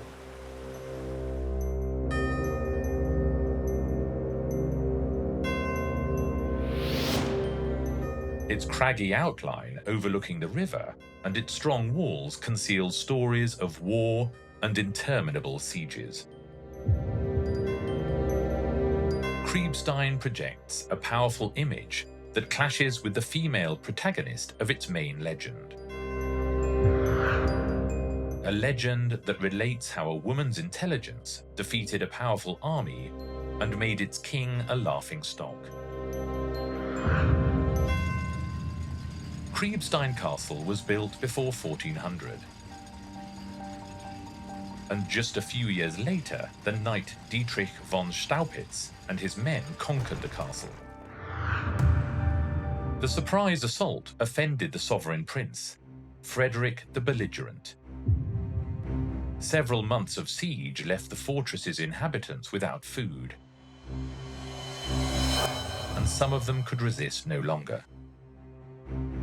Kriebstein was a very strong castle, but nobody could withstand a siege forever. And so the ladies of the castle pleaded with him to allow them to escape, carrying only their most precious possessions. Frederick, although belligerent, was not entirely heartless, and so he allowed them to leave, expecting them to come out carrying boxes of jewellery and other such items.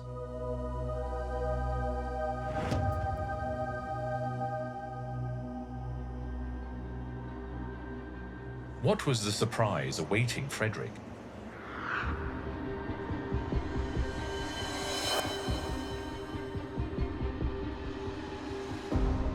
He could not believe his eyes. The women were not carrying their jewels. They were carrying on their backs what they considered to be their most precious belongings. None other than their husbands.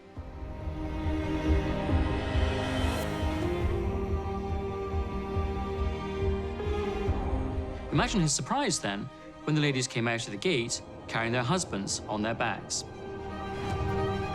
The prince was so impressed with the lady's deception that he spared von Staupitz's life.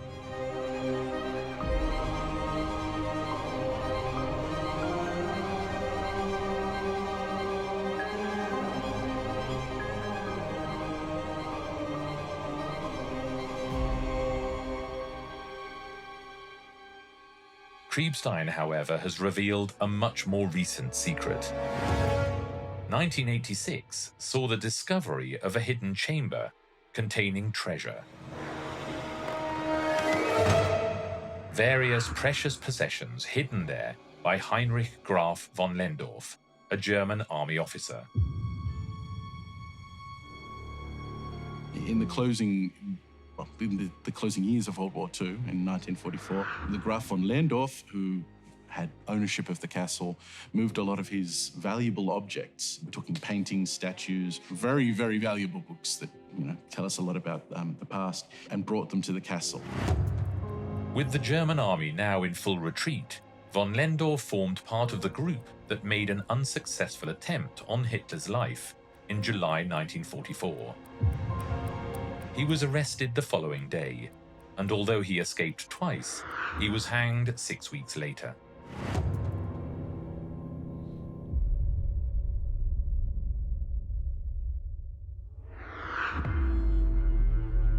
Very few places have as many secrets as Colditz Castle in Saxony, very close to Leipzig.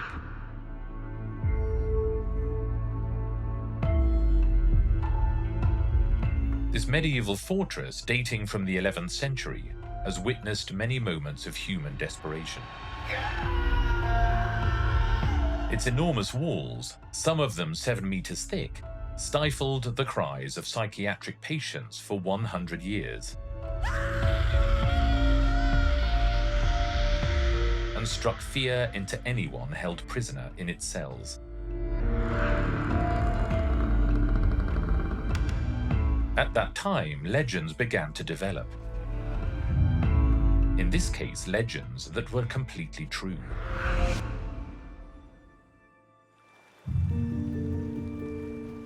In the 19th century, Colditz was an insane asylum for rich people and nobles. In the 1930s, the Nazis used the castle, which had been converted into a prison in the First World War, to imprison communists, homosexuals, and Jews. People were basically imprisoned in asylums, as they were called. And Colditz is no exception. It was a castle, it was a fortified structure, and it was repurposed because it had thick walls, it had defenses, it was difficult to get in, but it was also very easy to make it difficult to get out.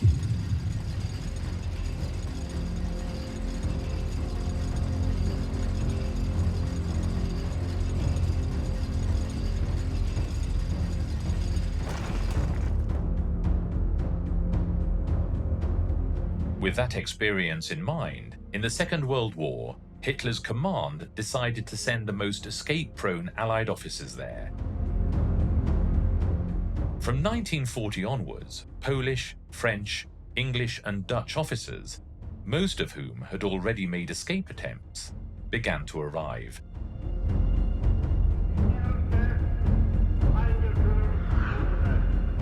It is said that, to control so many potential escapees, there were more German soldiers than prisoners.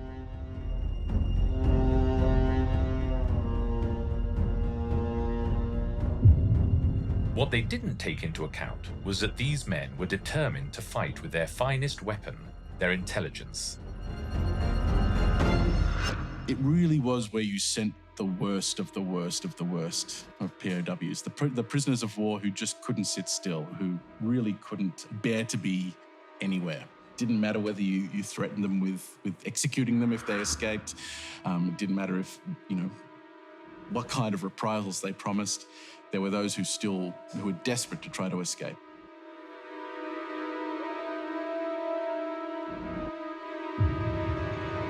The first man to escape from Colditz was the British officer Peter Allen. He hid in a mattress that the Germans were taking out to be replaced. Obviously, if you've got a castle that's made out of stone, it's a lot harder to tunnel out of a castle than it is out of a normal prisoner of war camp. So people had to come up with other ideas as to how to escape. The first successful escape was perpetrated by the French lieutenant Alain Leray, who hid in a garden shed, taking advantage of the fact that the Germans were distracted by a football match. He managed to reach Switzerland.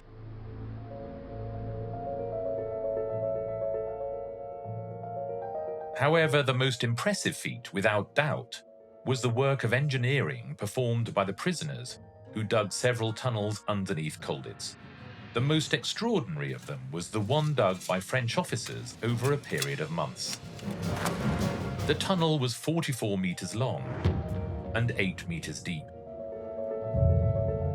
passing underneath several rooms in the castle.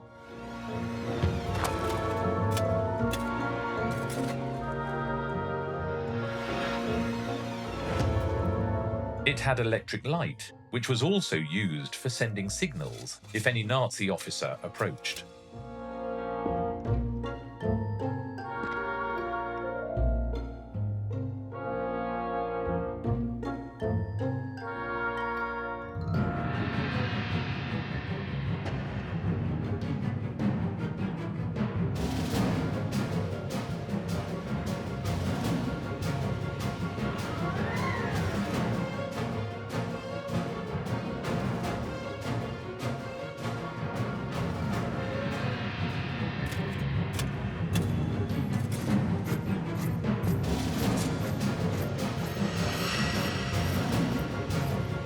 The Germans discovered it when it was just 9 meters short of freedom.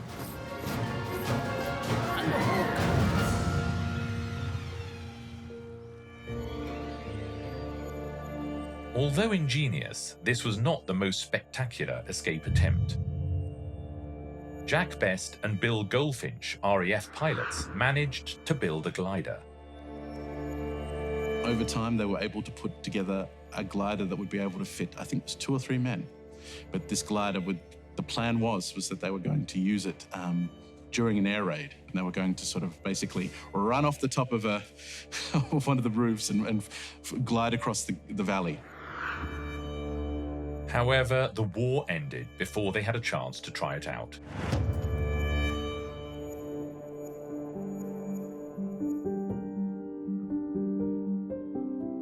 In 5 years, the prisoners had managed 30 successful escapes. Many years after the end of the war, hidden galleries and secret compartments are still appearing from this time in Colditz. A castle cum prison, which was defeated from inside by the yearning for freedom.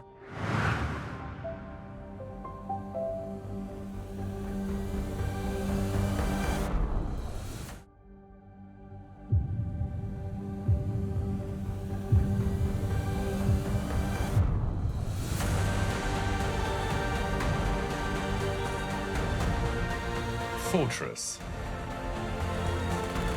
prisons,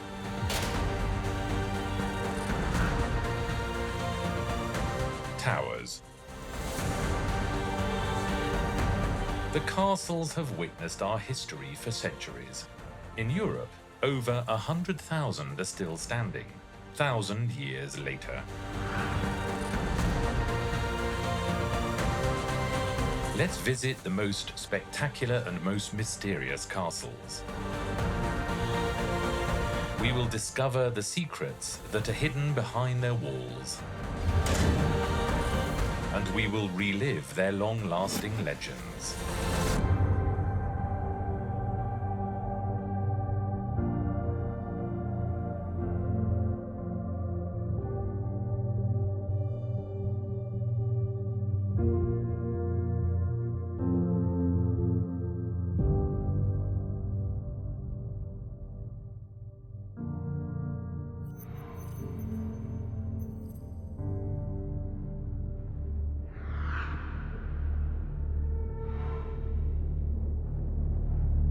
We are looking at the best preserved Romanesque castle in Europe. From the 11th century until the present, Loare has remained one of the most spectacular fortresses we can still see today, both because of its location, overlooking the Hoya de Huesca Valley in northeastern Spain, and because of its robust construction, sitting on top of a rocky limestone outcrop that prevented attacks from underground. It was a defensive bastion used by King Sancho III the Great to halt the advance of Islam. Dating from that time is the central core of the military complex, which was later extended to even include a church, which was difficult and complicated to locate, St. Peter of Loare. Loire was constructed using the rocky formations, turning any extension work into a challenge.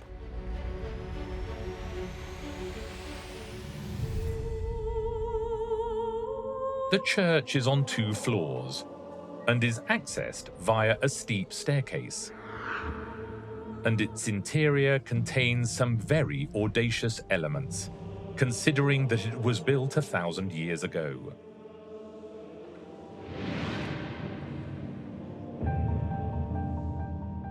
The whole of the complex is a succession of twists and turns on different levels, intelligent solutions to overcome the problem of height. The strategic importance of Loire lies in its location as gateway or key to the Central Pyrenees in Aragon, because to the north are the mountain barriers that are difficult to cross, and to the south we descend towards the Ebro Valley in the direction of Zaragoza. This means it is very close to Jaca, which was the capital of the Kingdom of Aragon and has an extraordinary importance. Loire had both a military and religious purpose. It was not a castle designed for luxury. For years, it was home to a community of Augustine monks, whose rules of behavior also initially followed the Order of the Templars. And that link between the religious and the military will have enormous importance for the future of the history of the Iberian Peninsula, because they will be the starting point for the creation of religious and military orders that will have great importance in the reconquest. One of Loire's oldest legends stems from that military and religious character associated with Christianity and the Holy War, the legend of St. Demetrius of Thessalonica. Saint Demetrius was a military saint, a Byzantine saint, a former legionnaire in the Roman legions, who left the army, abandoned the army, and converted to Christianity. He was a high-ranking soldier in the Roman Empire, whose position led to him being executed by his guards, who ran him through with their lances. It is said that hundreds of years later his remains performed miracles, and so the Christian community decided to move them. When the remains come to Spain, they put them on the back of a mule, which starts to walk. And the people who bring them start looking for somewhere to bury them. And someone says, let's wait until the mule stops. And the mule just carried on walking and walking. And finally stopped in Loire.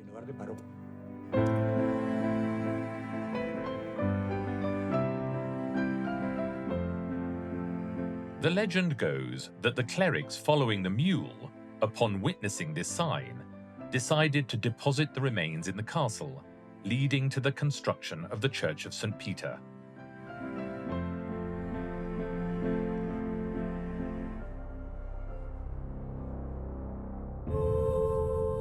But Loire also has its mysterious and ghostly aspects.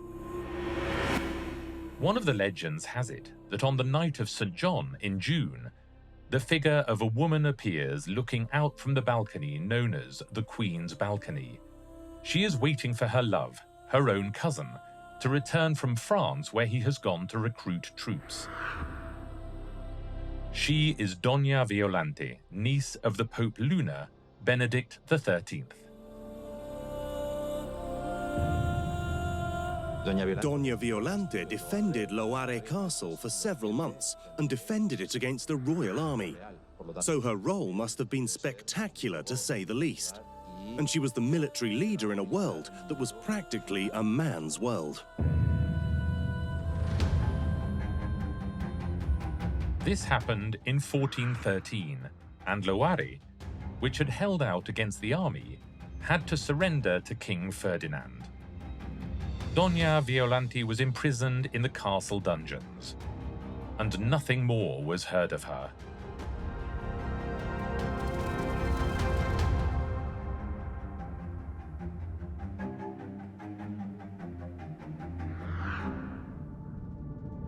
This is Spain's most visited castle, and without doubt, the most familiar in the world. The Alcázar, or Fortress of Segovia, 100 kilometers from Madrid. But hardly anyone knows that this marvel of architecture owes part of its appearance to a bolt of lightning.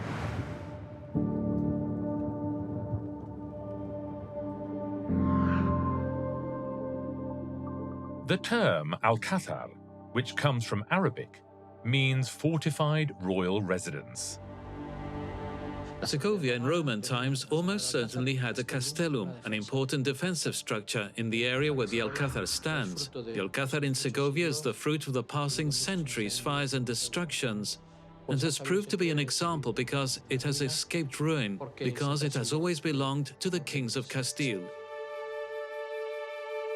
But there can be no doubt that the king who left an indelible mark on the Alcázar was Alfonso X the Wise, so named because of his love of culture, knowledge of the sciences, astronomy and writing.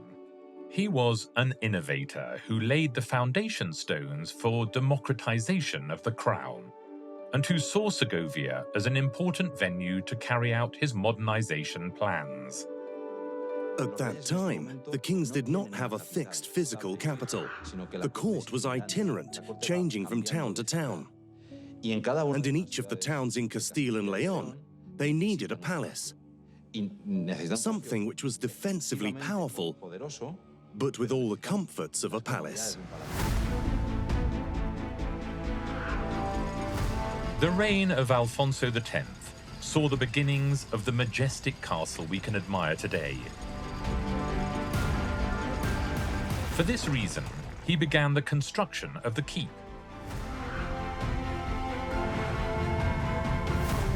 The legend of the Alcázar, however, tells that the renovations had a divine beginning. At some point, Alfonso X the Wise said that if he had created the world, he would have done it much better than God. The church considered this to be blasphemy and sent a Franciscan monk to force Alfonso X to retract, but he refused. According to the legend, the king's refusal invoked the wrath of God, who sent a bolt of lightning that struck the Alcázar at the moment it was occupied by the court. There were a number of prelates, noblemen, and the king himself present, and the Alcázar caught fire.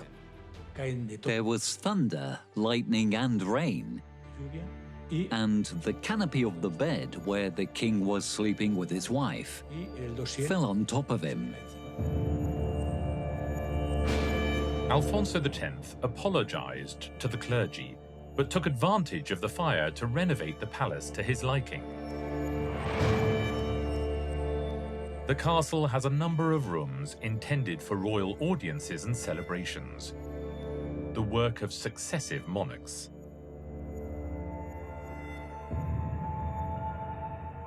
One of them experienced a tragic event that became a historical legend. The youngest son of Henry II, King of Castile, fell to his death from a window in the palace.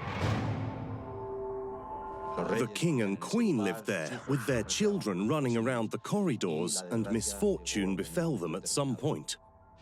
What the chronicles tell us, and what the legend has enhanced, is that when the governess who was looking after the young prince witnessed the tragedy, she threw herself out of the window to her death, fearing the wrath of her master, the king.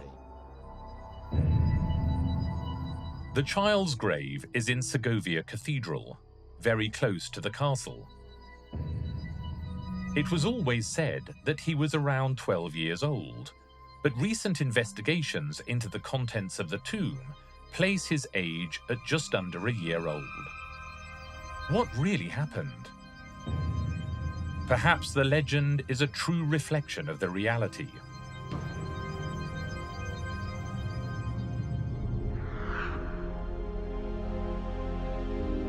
As the centuries went by, the Alcázar changed from being a royal residence to a prison for noblemen, and in the 20th century, it was converted into a military artillery academy.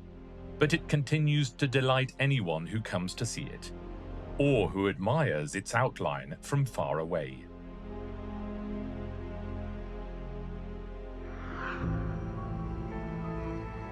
There was a time when the symbol on this flag struck fear into the hearts of the Muslims occupying Spanish territory.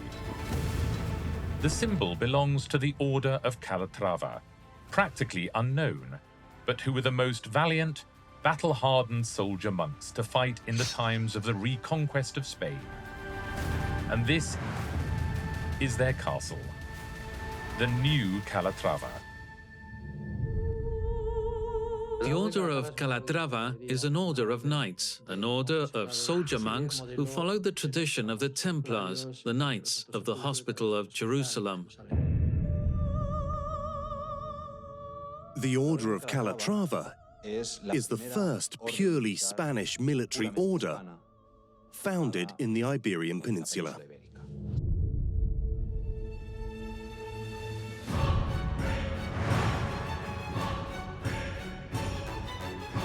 In this enormous castle, which occupies more than 46,000 square meters, the Calatravos, as the monks of the order were known, were the advance party for the Hispanic monarchs in their fight against the Muslims. The kings of Western Europe wanted their own orders because they were crusaders, soldier monks, religious devotees, whose aim was to expel their Muslim enemies. This area, in the province of Ciudad Real, was considered strategic. First, the Knights Templar defended it. When they heard of plans for a great Muslim offensive, they announced their withdrawal to King Sancho. The king offered the castle to anyone who could defend it, and to his surprise, 2 Cistercian monks answered the call, St. Raymond of Fitero and the monk Diego Velázquez. The Order of Calatrava was born.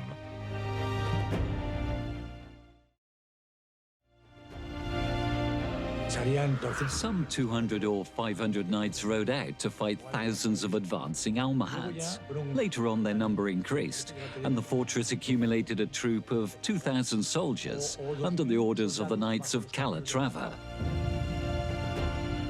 Some records even talk of a religious army of 20,000 Calatravos, some of whom were lay knights.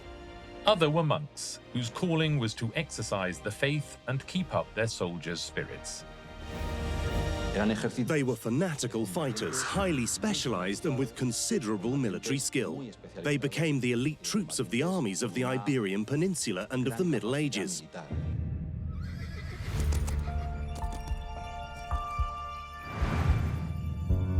The castle became their citadel. It was built in 1213, taking advantage of a quartz rock outcrop, from which it was easy to extract the rock needed to build the fortress. It is said that it only took 4 years because they used the Muslim prisoners as labor. Perhaps this is why many of the walls seem to have an anarchic arrangement of stones. But if one thing stands out in particular, it is the entrance to the church, with its enormous rose window, the design of which is based on the symbol of the order. The light that bathes the interior through the rose window takes us back in time to the period when the knights were soldiers of the order in the service of God.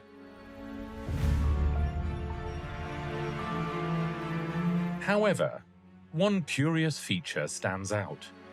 If we look at the rose window head-on, we can see that it is not centered. One of the buttresses is superimposed on one side. A legend has it that this may have been an intentional error committed by those Muslims involved in the construction in an act of revenge. Some, however, say that it was an oversight resulting from the hasty construction.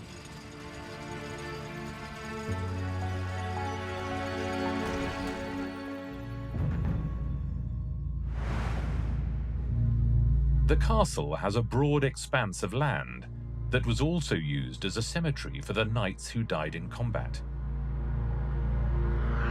Close to what was previously a small chapel, the brave knights were buried with earth brought expressly from Jerusalem, the holy land of the Crusades. Being buried under earth from Jerusalem was the highest honor that anyone could aspire to in those times. This was an honor reserved exclusively for the Order's knights, who had taken vows of silence, obedience, and chastity. Although a few years ago the remains of a woman and a child were found buried there. A mystery that has never been clarified.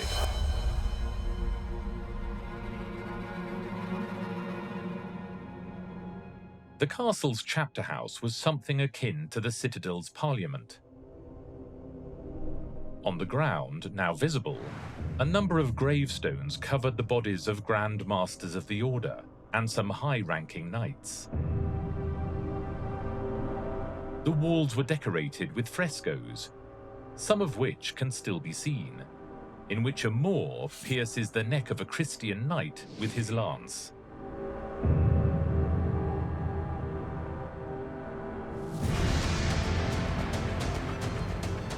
The Muslims never won back these lands. The Calatravos continued with their fight for almost 3 centuries. But the end of the reconquest, the struggles for power, and many abuses of authority led the Catholic monarchs to issue a decree that the order be passed to the control of the Spanish crown, forever.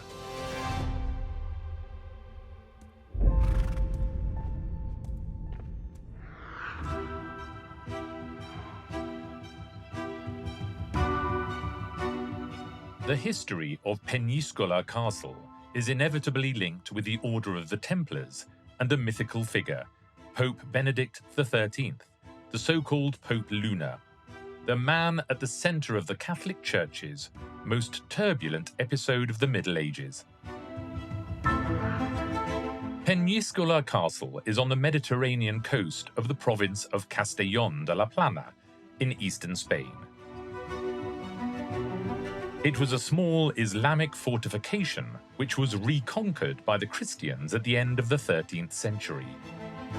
In 1294, it was handed over to the Templars, who built an even more impregnable fortress, a truly powerful castle. And in a very short time, by around 1304, this construction was completed.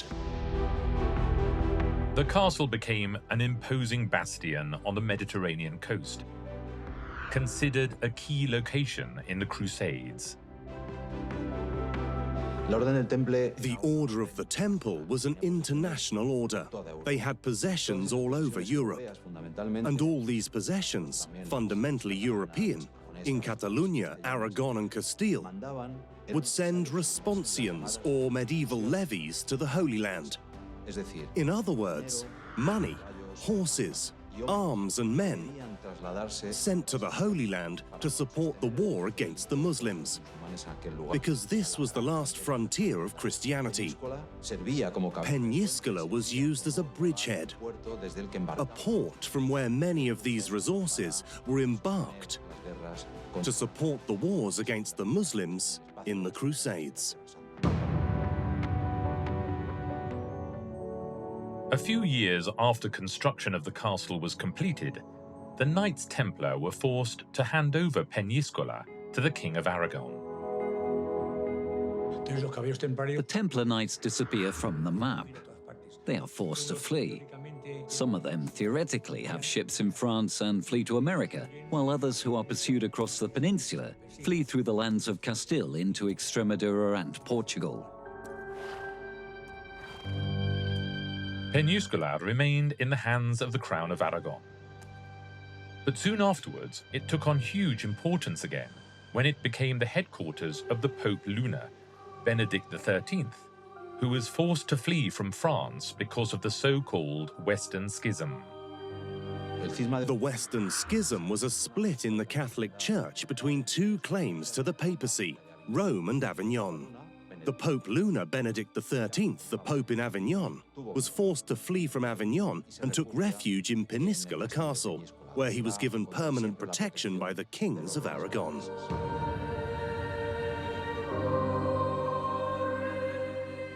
He was, of course, an ambitious and intelligent man. Nobody gets to become the Pope if they are not ambitious and intelligent, with the ability to drum up great support around his person, and it goes without saying, exercise great manipulation.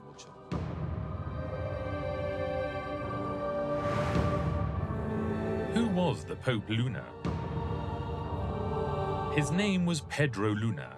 He was elected Pope in France on the death of Clement VII, when Urban IV also occupied the position of Pope in Rome. The Christian faith now had two popes at the same time, and a problem.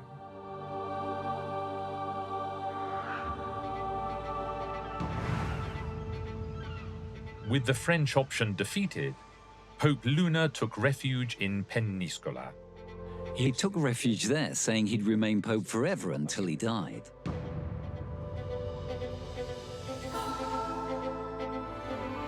The legends about the Pope Luna draw their inspiration from his fierce character.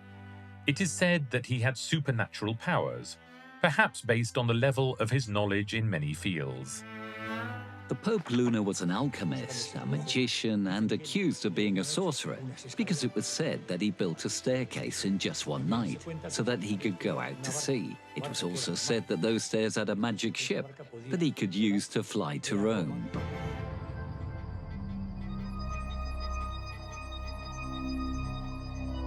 There were stories of how he was very familiar with the properties of numerous herbs, leading to him being considered an esoteric man. The Pope Luna was an alchemist, said to make special potions that could bring everything around him under his influence. The Pope Luna died at the age of 94, and despite being declared the anti-pope and a heretic, it is said that he continued to be pope until the end of his days.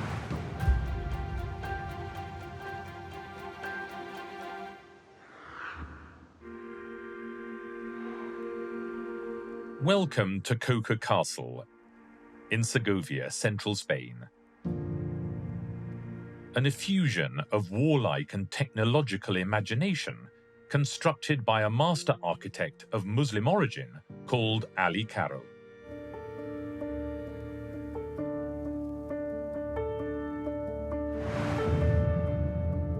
Coca is one of the most spectacular, if not the most spectacular, Spanish castle from the Middle Ages.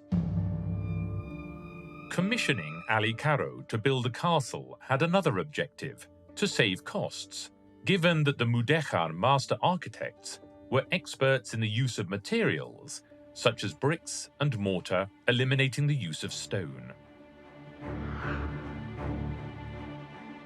Coca is a sunken castle. It wasn't built on a hill, but rather rose up from below the surface of the land. The idea was to make it less vulnerable to artillery, which at that time was beginning to wreak havoc in sieges.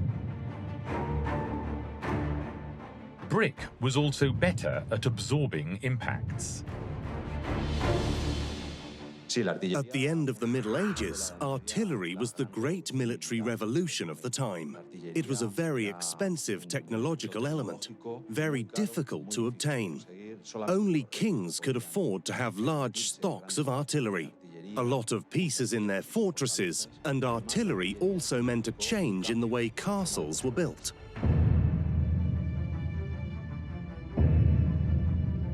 The huge moat never contained water. The idea was to keep the enemy at a distance and force it to descend to that height if it wanted to attack the castle. What's more, the walls were faceted for two reasons: to cause artillery projectiles to bounce off them, and at the same time prevent the enemy from climbing the walls using ladders. They build gun ports to house the artillery pieces, and corridors connecting all those gun ports to serve the cannons and ventilate them. Because obviously, those cannons produced gases that had to be expelled. And that also led to changes in the form of the fortifications. Coca has numerous technical details that continue to provoke admiration because of the intelligence of the person who designed it, or because of his malicious way of thinking. This is not a normal vault. This was the dungeon. There was no other opening into the room.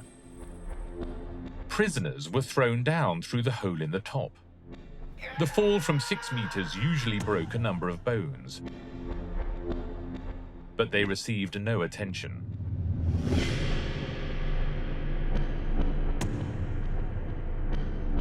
One part of the circular wall was made of brick, with the mortar sloping downwards, to prevent any attempt to climb up.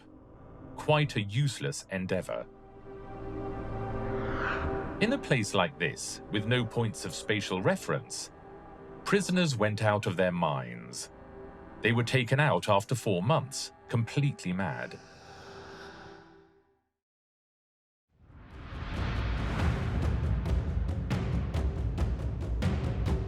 The castle has an underground tank for water emerging from a spring, the entrance to which is at the base of this battlement. It is said that to test whether the water was permanently drinkable, they kept a single freshwater fish in the tank. If it died, the water could be poisoned. And they only kept one fish there to prevent it reproducing. A most curious system to warn of poisoning.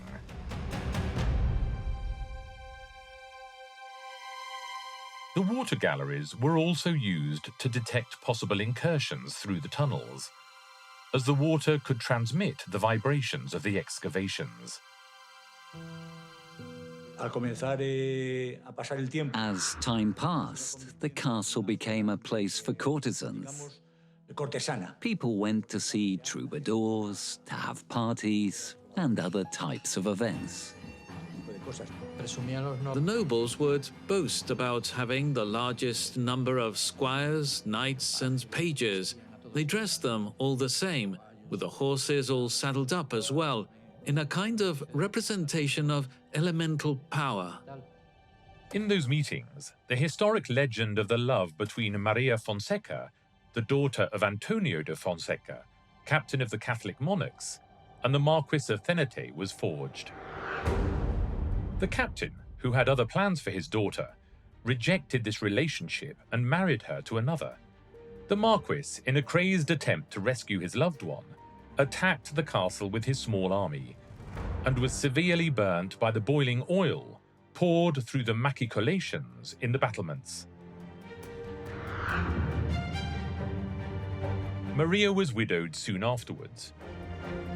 When he heard the news, the Marquis of Thenete kidnapped Maria and married her a short time later.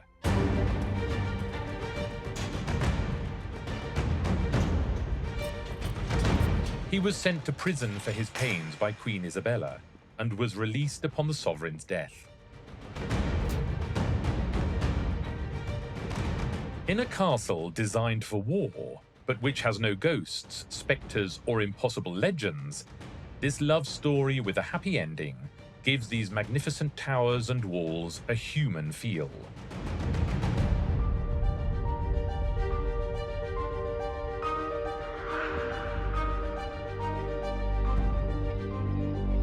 A German traveller wrote in the 15th century, "No king has a more beautiful palace and castle, with so many gilded rooms." He was talking about this one, Olite Castle in Navarra, northern Spain. And on his travels around Europe, he had seen nothing to compare with it. The castle was built as an absolute expression of power and elegance. Charles III, the monarch of the then Kingdom of Navarra, known as Charles the Noble, ordered the construction of a fortified residence that would be a symbol in response to the political ambitions of other Spanish and European nobles. Olit Castle was built because Navarre wanted to be independent from the rest of the country. So Navarre has a pact with France, and it is the French who helped Navarre to remain independent. Olite is notable for its innovation and a certain extravagance. This perception of luxury prompted Charles III to bring numerous exotic animals from different parts of the world. We know there was a small zoo with animals brought from different parts of the world, which of course turned the kings of Navarre into lovers of luxury, who liked to show off that luxury and ostentation. We don't know exactly how many there were, but we do know there were animals of all kinds: lions, zebras, parrots of different types. The royal cage was in this courtyard and covered with a net that prevented the birds from flying off. You have the impression of still being able to hear the singing of some tropical birds here, where the walls still have the holes that supported the bars on which they slept. It is said that there were also camels, ostriches, and even a lion, the protagonist of one of the most curious legends. Charles of Viana kept a lion as a pet, a tame lion called Mardoth, that he used to walk around the castle. It's said that the ghost of Charles of Viana walks around the castle with his lion, and that the lion's roaring frightens people. It is said that the lion's roaring can sometimes be heard from the nearby hotel in the converted outside portion of the palace castle.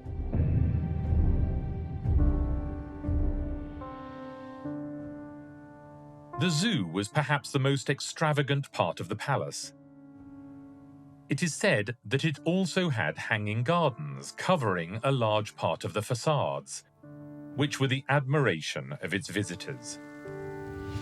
The secret to keeping the enormous tropical and climbing plants fresh was none other than an innovative irrigation system, using lead pipes that circulated around the inside of the walls.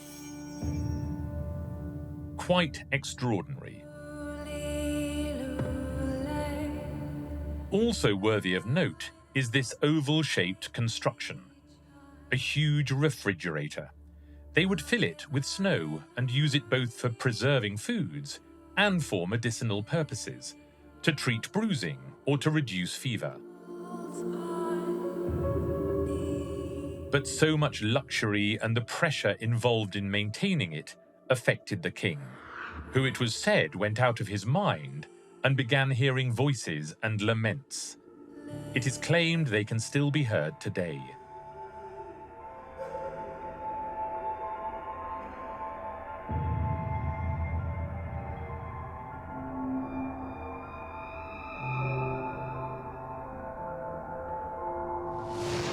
A portrait of Charles III nearing the end of his life shows us a terrified man, staring at what looks like a diabolical mask reflected in the painting. It's true that they say that Charles of Viana went mad, and that it may have been that his madness transfigured his face. And that's why he looks like that in the painting. Let's say that the painting reflects the last stage of his madness.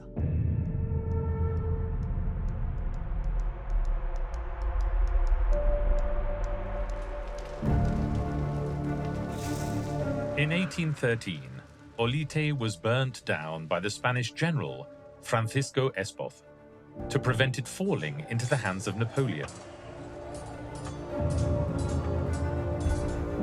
It was rebuilt in 1937. But you can still hear whispers, laments, and the roaring of a lion.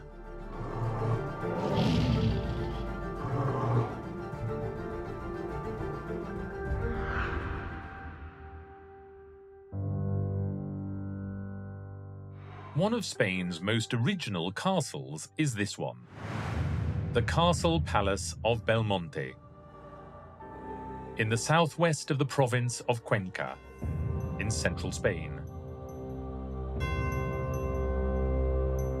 Despite being a genuine defensive fortification, it was designed more as a palace for nobles. During its almost 8 centuries of history, it has been a royal residence, a palace of retreat, a monastery. Its 2 major protagonists are 2 women with great personality, Joana la Beltraneja and the Empress Eugenia de Montijo. The history of Belmonte is closely associated with the tremendous confusion surrounding the succession to the Spanish throne in the 15th century, which finally ended up in the hands of the Catholic monarchs. Joana la Beltraneja was the daughter of Henry IV, who was called impotent because it seems he neglected his conjugal duties. In fact, his daughter Joana appears actually to have been the daughter of a nobleman, Beltran de la Cueva, and hence her nickname, La Beltraneja. To cut a long story short, Joana and her supporters became involved in a civil war, supported by the King of Portugal. Although never clearly defeated, her army gradually withdrew in favor of her cousin, Isabella of Castile, the Catholic Queen. On her withdrawal, Joana la Beltraneja was held in Belmonte Castle for a period of time. It is not clear whether she remained in the castle as a guest, or whether she was actually imprisoned.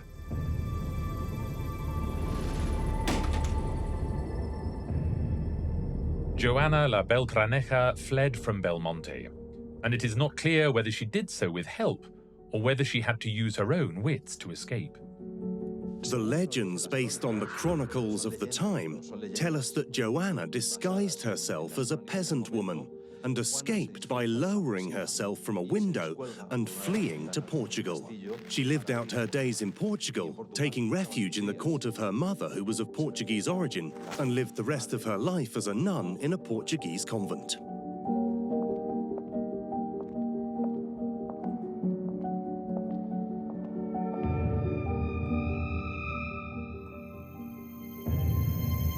Back then, prisoners were subjected to cruel forms of torture. At Belmonte, there are records, as in other castles, of the use of Chinese water torture, which is sometimes erroneously confused with the Malay boot. The prisoner was bound tightly to a column or a wall. A container of water was placed above him with a hole in it, so that a single drop of water fell on his head. They would remove a section of hair so the skull was left bare. The drop of water would fall constantly on his head, eating away at the skin and the tissue until it reached the bone. The drop then gradually perforated the skull and reached the brain, at which time the prisoner would die. Normally, this torture technique would drive the prisoner mad before it actually killed him.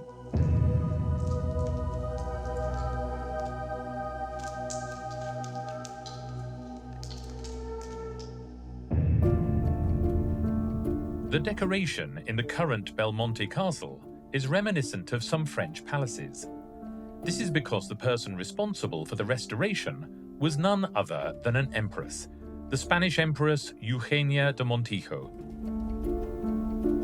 Married to Napoleon III, Emperor and last King of France.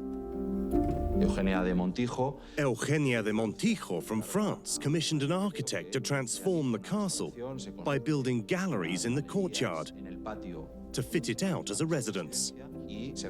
Part of the damaged battlements were restored and also part of the external enclosure. More recently, Belmonte has been the setting for a number of film shoots.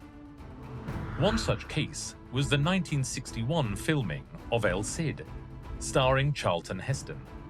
One day, when the actor was leaving his caravan, he claimed to have seen the ghost of a woman looking out of a window in the keep. It was never discovered whether this was true, or just a product of the palace's power of suggestion.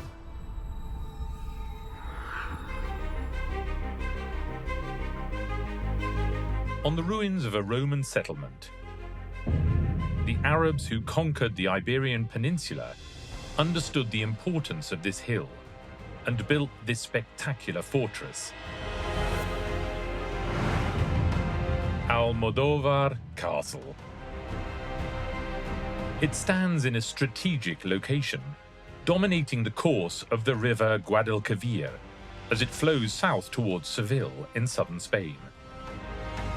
The importance of this spot was also understood by the Christian nobles in their slow but steady task of reconquering captured territory. We are talking about the 11th century, when King Felipe VI, who had just conquered Toledo, was now looking towards Córdoba and Seville. The Muslim king of Córdoba gave his wife a safe haven in Almodóvar Castle. Her name was Thaida, and she is the protagonist of the legend that still endures today in the fortress. The legend has various versions. Some say that Thaida, who had no news of her husband's death, could sense him from far away, and from that moment on began to wander around the castle, refusing to eat and drink, dying of starvation. This is the legend of La Encanta, the Charmed One.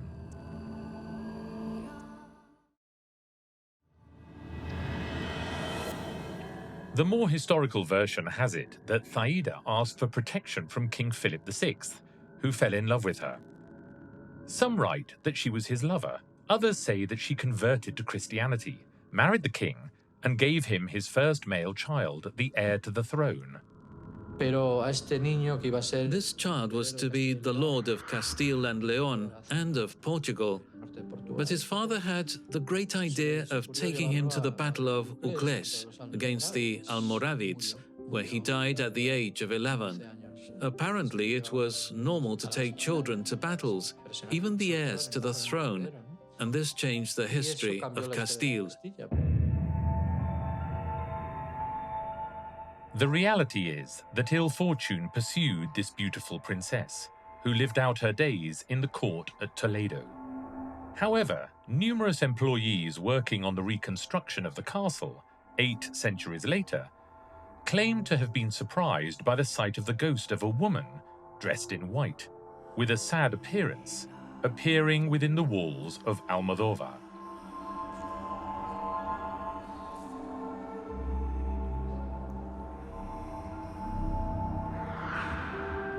In the 14th century, it was for a long time the residence of King Peter I of Castile, nicknamed the Cruel. Let's look at one of the reasons why he got his nickname. Peter the Cruel would lock his prisoners in the dungeons at Almodóvar. Below them was the death cell, a common feature of several castles. Prisoners were thrown down into a spherical, doorless cell from a great height. It was impossible to escape from there, and the prisoners died of starvation.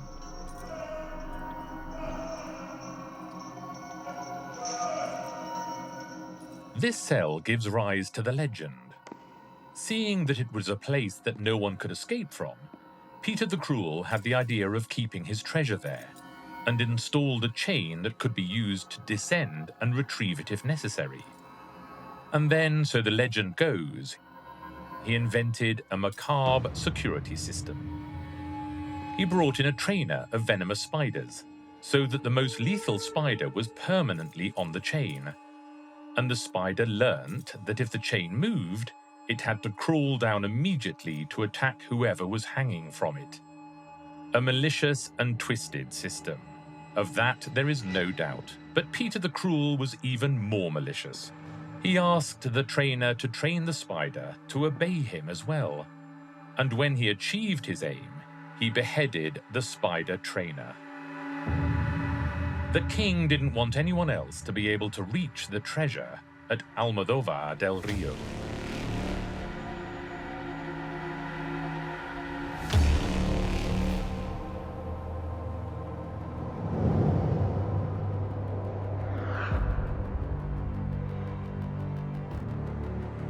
This charming castle, 50 kilometers from Madrid, is the castle of Manzanares el Real, the fruit of a royal donation and the brilliant historical period of the Mendoza family, the Marquesas of Santillana. The House of Mendoza is one of those great noble Castilian families that were able to compete with the kings in terms of power, prestige and patronage. They were families with the ability to build palaces and castles and build hospitals just like the kings. And like other elegant nobles who feature in romantic legends and stories, the story of this castle is centered on an heir of the Mendoza family and a young local shepherdess. So what happened?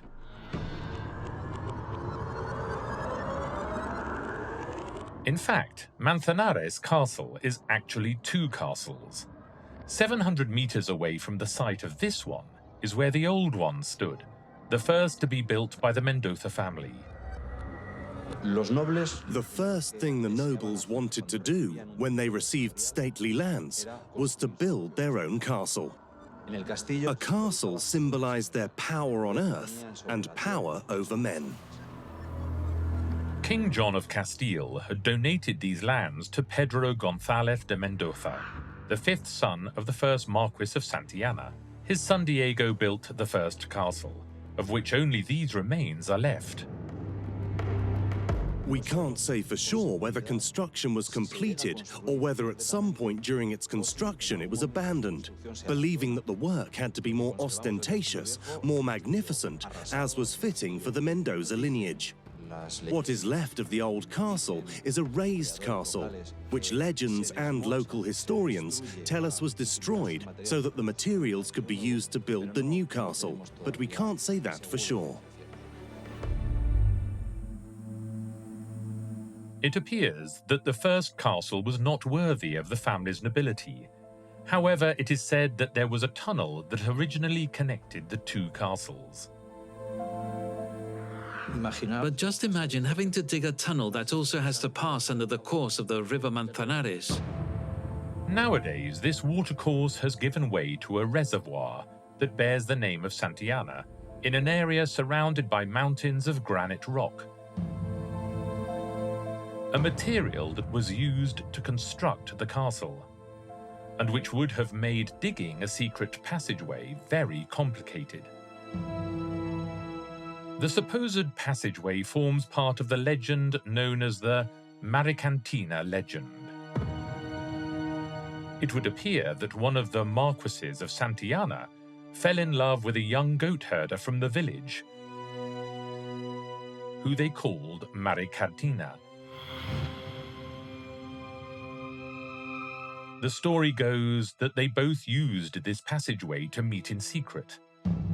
However, the family forced the young man to marry someone of his noble rank. And when she saw that she couldn't reach him, she ended up dying of a broken heart.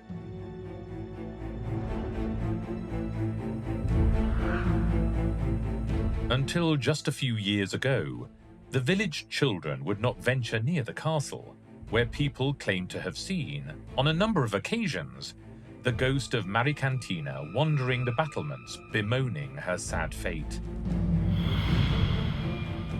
The nobles of this time, like Íñigo López de Mendoza and others, enjoyed great privileges and fortunes that allowed them to hold large banquets to regale their guests, and also allowed them to exploit their lands as lords, and also exploit the people who lived on their lands. The legend of Manzanares el Real is an excellent example of the extreme social differences that existed in the society of the Middle Ages.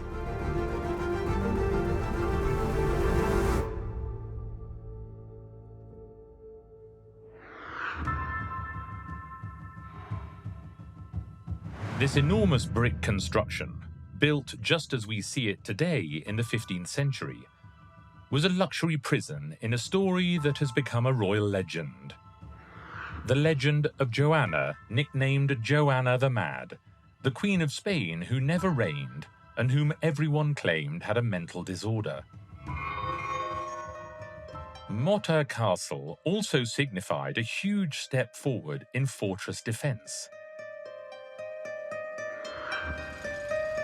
The castle was built as a defence fortress to fight off possible Muslim attacks, bearing in mind that when it was built, the Muslim advance towards the north of Spain was still not cut off. The first thing the Mudéjar builders did was sink the castle in an enormous moat, which was not created to be filled with water, but to prevent explosions from undermining the base. It was also done like this to provide 3 levels for shooting. Motta Castle has a great barrier of artillery, with up to 100 gun ports on different levels, which were used to cover the whole moat, to sweep the different levels of the moat and create an almost impregnable defence. Motta Castle was never conquered. It is an impregnable castle. Those 100 cannons were arranged in galleries measuring almost a kilometre long on the different levels of the outer wall. And the galleries were combined with systems to evacuate the artillery gases, and also water conduits to cool the artillery. In other words, it was important for those chambers to be well ventilated and for those artillery pieces to be cooled, because they were unreliable and sometimes exploded. With so much noise from the cannon fire, it was difficult to make yourself heard. This is why the builders created distribution areas, from which the officers gave orders that reached the wall clearly, thanks to the carefully studied architectural design. Designs such as the right-angled entrance to prevent direct attacks on the main door, and which culminated in a bastion designed to prevent the artillery from being effective, with the addition of round towers which repelled projectiles better. These castles are sufficiently large to have dungeons and special rooms. This explains why political prisoners, prisoners of war, ended up being prisoners in the monarchy's castles, where they were always treated, as they say, like kings. It was a luxury prison because it was used for more famous and well-known figures. The cells were not the typical punishment cells that you see in other places. This was where Hernando Pizarro, brother of the conquistador Francisco Pizarro, was imprisoned. His penchant for killing other illustrious soldiers earned him a 20-year stay in the prison at Motta. And then there was César Borgia, a Spanish nobleman and nephew of Pope Alexander VI, taken prisoner in Naples in the war against Spain. As an exemplary punishment, he was incarcerated in Motta. He escaped. He was one of the few who managed to escape. He did so from the keep, but he was unlucky because the rope wasn't long enough to reach the ground, and he had to jump the last few meters. The legend goes that he was left with a limp caused by the impact. However, undoubtedly the most well-known prisoner in the castle was Joanna, daughter of Queen Isabella, who has always gone by the name of Joanna the Mad. Joanna never showed the slightest interest in matters relating to religion or the crown. By all accounts, she was a very sensitive and introverted woman. Her wedding to Philip the Handsome, the incumbent Spanish emperor in Flanders, gave him 6 children, but she was always very jealous of her husband. Joanna the Mad was imprisoned on the orders of her mother, Isabella the Catholic, because she wanted to leave to be with her husband Philip the Handsome in Flanders, and her mother wouldn't let her because she said her daughter was beginning to show symptoms of madness. She was held captive for 2 years in Motter Castle on her mother's orders. It is said that she would sit in her boudoir for hours gazing out of the window. The death of her husband, with whom she was deeply in love, sank her into a depression that bordered on dementia, or so it was classified at the time. The historical legend of Joanna has been revised in recent years in an attempt to show that she was never mad, but rather a shy and insecure person who was forced to suffer in the imposing Motter Castle because of the Queen Mother's strong personality. In this bed, just a few meters from the castle, Isabella the Catholic dictated her will, in which she recorded that the Queen should be her daughter Joanna, the Queen who never got to reign.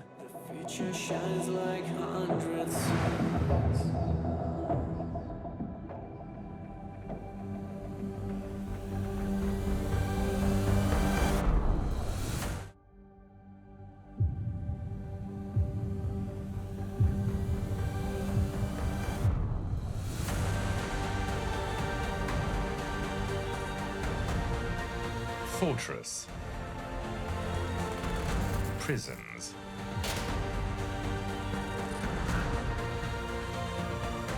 towers. The castles have witnessed our history for centuries. In Europe, over 100,000 are still standing, 1,000 years later.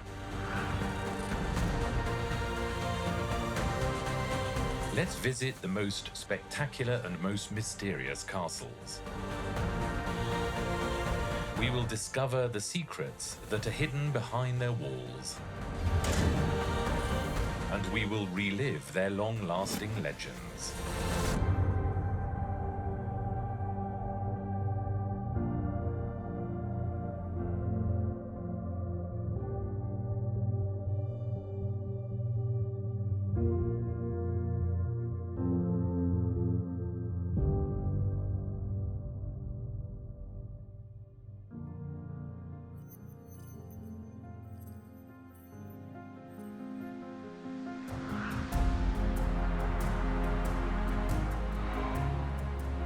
This castle palace is quite a symbol in Portugal. 30 kilometers from Lisbon, rising majestically above Sintra, a city of historic worship and the country's tourist centre, is the Pena Palace. It is a symbol for Portugal. This palace is quite different and completely unique. From its lofty position, it dominates and controls an area where we find defensive constructions, curious palaces and their legends, and mysterious Masonic occultist constructions and Templar origins. Is there any link between these constructions that stand so close to each other?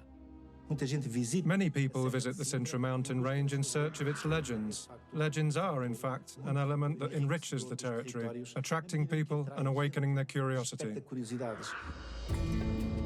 Commissioned by King Ferdinand II of Portugal as a holiday residence in 1839, the Pena Palace is a huge mixture of styles and exoticism that makes it special.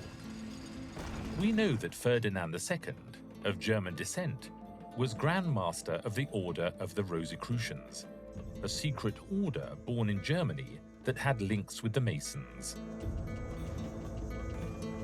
The legend has it that he was such a well-educated king that he had a different view of things and applied everything he knew in reconstructing the palace. The Order of the Rosicrucians claims to seek through the occult sciences and esotericism the mysteries of the universe and of nature, transmitted from the most ancient times, including from ancient Egypt. To be an active member, apart from having a pure bloodline and demonstrating excellence in culture, there are a number of initiation rites that must be performed. And in that context, just a short distance from the Pena Palace, we find the initiation well in the Quinta da Regalera.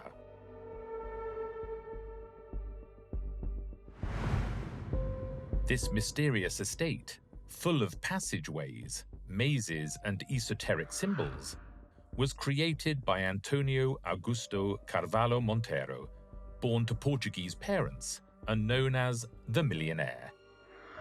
Monteiro, the millionaire, inherited a great fortune in Brazil from trade in coffee and precious stones. He was a Portuguese patriot. He bought the land in 1892 and built this visual delight, which is a main attraction in Sintra, but also a place of Masonic worship that conceals meanings related to alchemy, the Templars, and the Rosy Cross. A characteristic of all his properties was the star symbol. He had stars with several points drawn on the road. That way, you knew that you were next to a property belonging to Carvalho the Millionaire.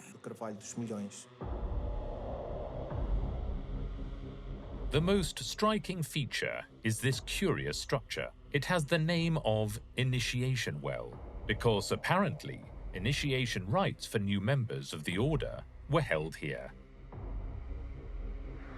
This initiation well has its name associated with initiation rites that the Masons imposed on new members. And, thanks to this, the name has stuck. And the legends relate the historical facts associated with the well. It is an inverted 27-meter-high tower. It can be accessed from the top or from several tunnels that emerge at the base.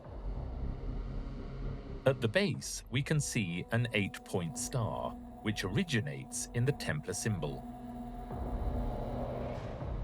The Order's aim was for new members to pass through these tunnels in the dark, to find the light projected from the mouth of the well.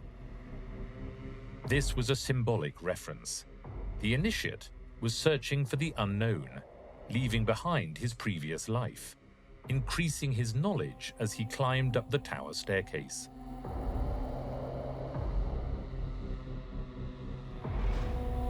There were 2 entrances in the park leading to the well. Both are winding and labyrinthine, and although they are now lit, back then they were in complete darkness. Passing through the tunnels meant overcoming earthly obstacles.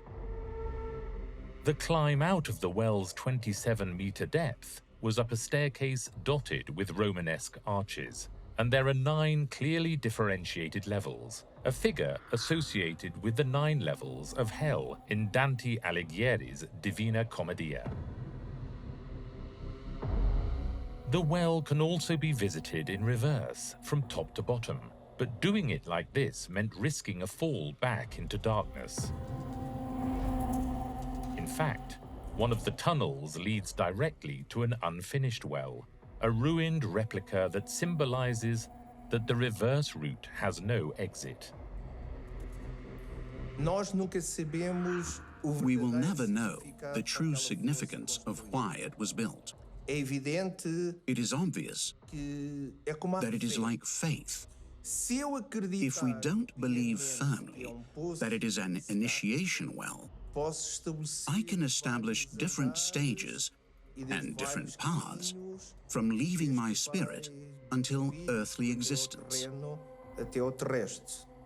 According to my knowledge, I can believe in my own legend and a whole new mystique.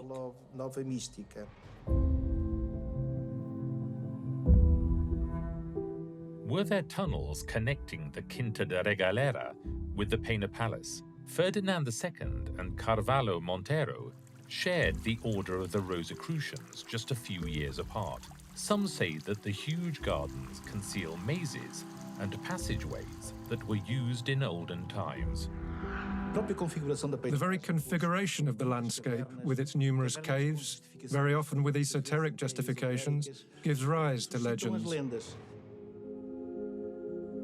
The Quinta de Regalera is not the only spot in the area that has elements in common with Templar symbols and numerology. Just a few hundred meters away stands the National Palace of Sintra, another peculiar construction with its recognizable image of two enormous chimneys that have become an icon of the city. Inside, the octagonal figure is present in much of its decoration.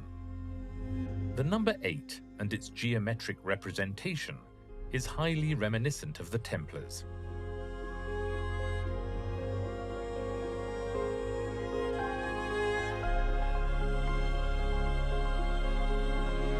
The National Palace was a royal residence from the Middle Ages, once it had been reconquered. King John I of Portugal enjoyed it for years, and that period has passed down to us the curious legend of the magpies. Apparently, the Queen caught the King kissing a lady-in-waiting. In his surprise at being caught, he replied, "Foi por bem," which means, "for the good of all." The phrase rapidly became an object of derision among the ladies of the court. In the face of this laughter and rumours, the king ordered that a room in the palace be decorated with 136 magpies painted on the ceiling, in honour of all the ladies in the court who had gleefully spread the gossip. Nowadays, it is known as the Sala de las Urracas, or Magpie Room. To confirm the honesty of the expression he used, he ordered that these magpies be painted on the ceiling. So the painting would be there to demonstrate that kissing the lady was for the good of all, and not a sinful gesture.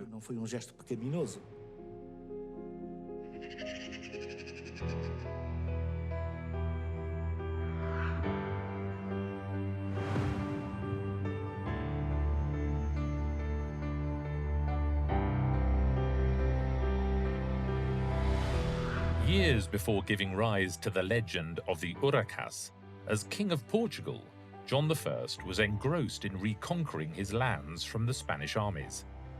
The period was the middle of the 14th century. The Castle of the Moors was a very difficult fortress to conquer because of its position on a steep, rocky outcrop in the mountain range surrounding Sintra. Very close by is the Pena Palace.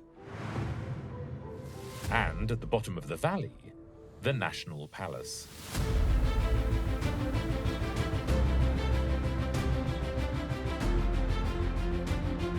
It was defended by a mayor loyal to the Spanish crown. A detachment attempted to attack it. But before they arrived, a tremendous storm broke above them, and the troops were forced to retreat to Lisbon. King John I, in one of his phrases recorded for posterity, justified it by saying that it was not God's will to conquer the castle at that moment. When John and his army were approaching, a sudden storm broke. He interpreted this as a sign from heaven that his attempt would be unsuccessful and that he should not advance. The Castle of the Moors owes its name to the Arab presence during the Muslim conquest of the Iberian Peninsula. They built a first fortification between the 8th and 9th centuries. and for the rest of its history, it was alternately controlled by Spanish and Portuguese.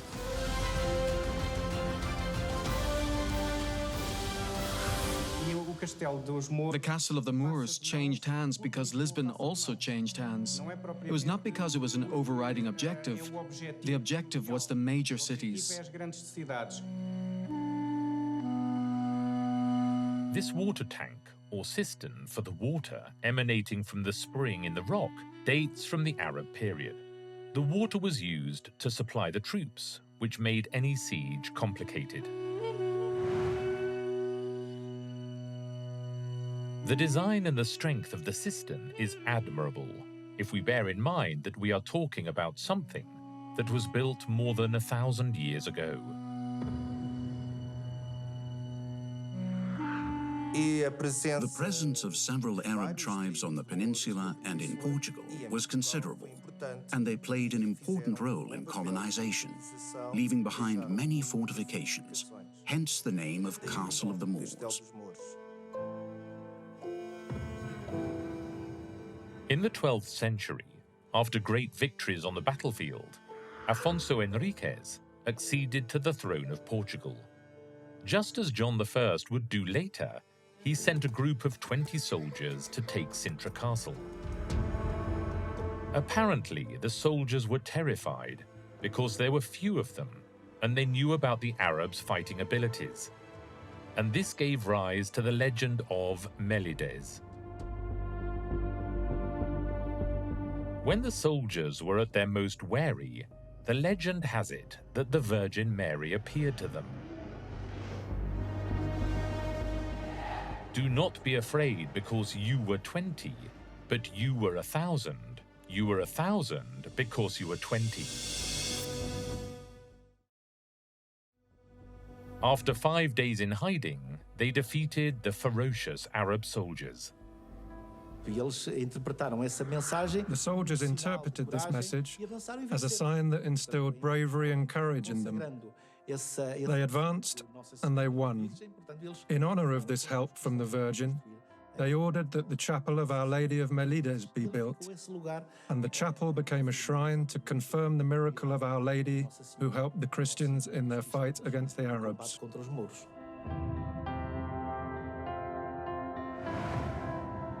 Nowadays, the vegetation planted subsequently has gradually taken over, and it is difficult to make out the castle's winding structure.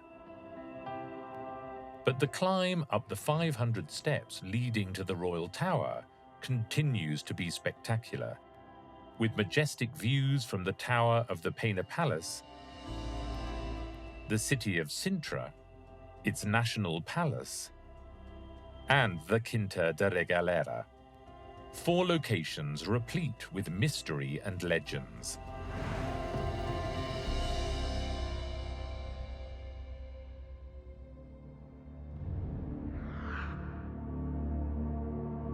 Lisbon, year 1147. A huge fortified citadel dominates the city. Inside, a Moorish detachment resists the siege of the army of Afonso I, made up of crusaders from various origins on their way to the Holy Land. 17 weeks trying to force out the invaders. In fact, because the Castle of Lisbon was in the largest city in this territory, it was always a clear objective for the plundering Christian kings from the north.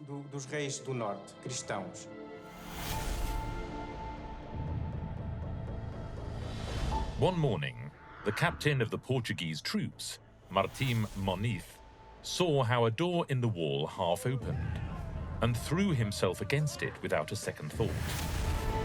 The legend has it that a fierce struggle ensued, with Martim Moniz using his body to stop the door from closing. His soldiers seized the opportunity and entered the fortress.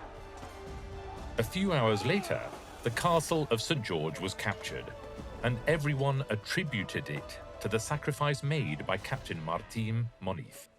Martim Moniz is seen as a hero. precisely because he used his body to hold the door open and allow the Christians to advance. Martim Moniz is considered one of the heroes of the reconquest of Portugal. The castle gate now bears his name, and a square at the foot of the hill pays homage to the captain's bravery. A martyr who is permanently revered in Lisbon. Martim Moniz is a figure that all Portuguese learn about from primary school. We should not forget that our education system today continues to be influenced by past events promoted during the dictatorship. And that is why he is seen as the great hero of the conquest of Lisbon. During the following centuries, the castle witnessed a number of skirmishes and sieges laid by the Spanish troops in the process of configuring the two countries, after territories were regained from the Arabs. It was always a difficult bastion to capture. It comprised 6,000 square meters of high ground, with a configuration of 11 towers and 12 entrance gates. It has its own springs, which made long sieges difficult for the attackers. It formed an enormous citadel, with the curious feature of long staircases, allowing soldiers easy access to the lower areas of the castle wall. From its lofty position overlooking the navigable mouth of the river Tagus, San Jorge afforded views of any danger that might be lying in wait. In the 20th century, to illustrate this, an optical system of lenses and mirrors created by Da Vinci was installed, offering a detailed 360-degree view of the city. This perspective helps us to understand the importance the site had in terms of defense and communication for the different civilizations that settled here.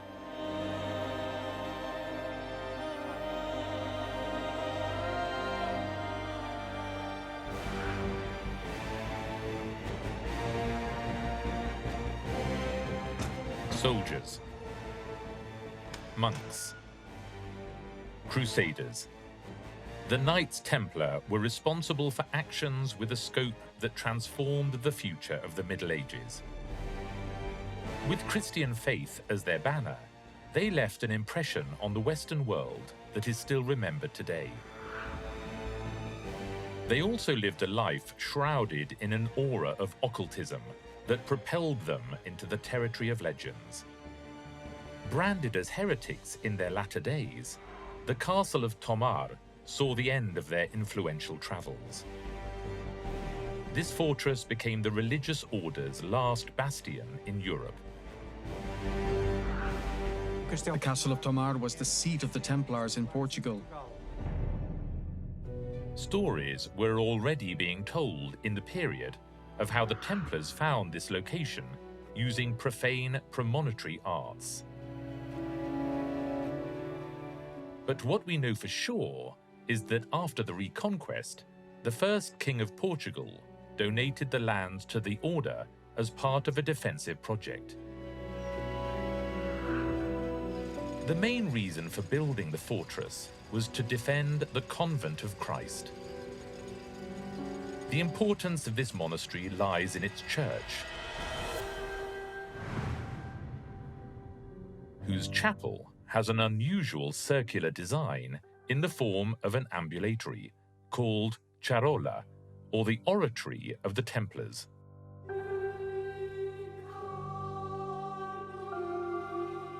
The charola at Tomar was the private chapel of the Templars.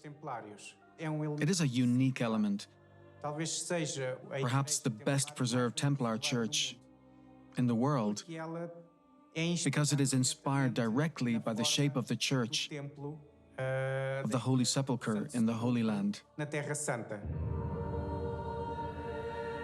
This site was used to certify the faith of its devotees and their adherence to the order.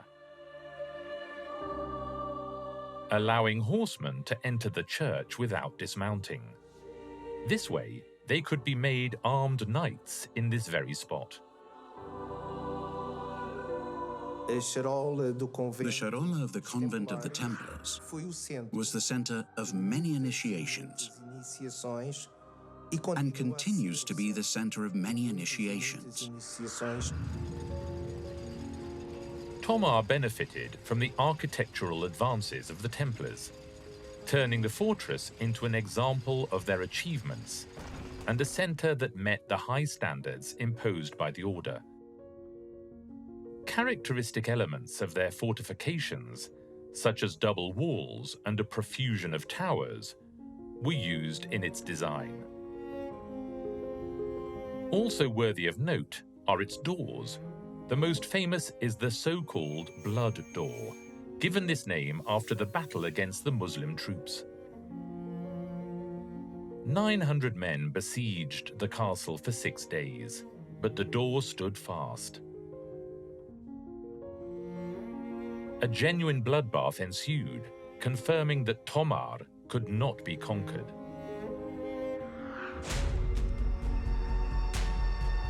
The Templars made the most of the knowledge they acquired from fighting in the Holy Land to give the fortification its recognizable curtain wall.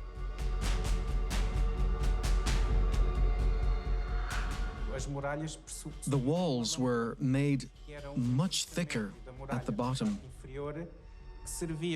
primarily to make sapping operations difficult, eliminate any blind spots, and also repel projectiles fired at it, which bounded off and struck the advancing invaders.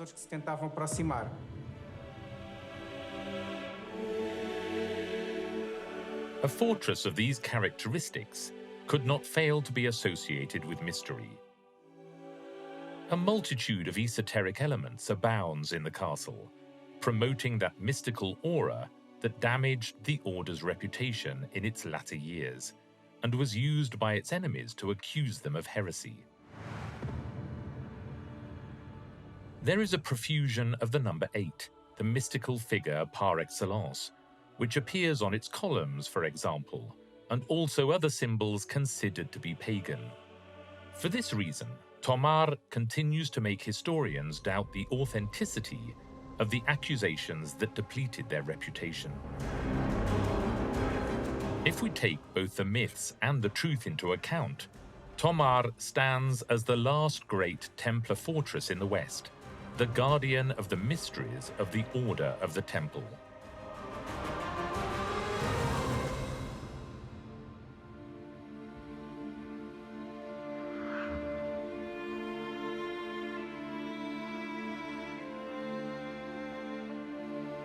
Just over 20 kilometers from Tomar stands another of the Templar enigmas in Portugal. The arcane castle of Almorol. Why is Almorol considered Portugal's most enigmatic castle? What lay behind the walls of its robust fortifications?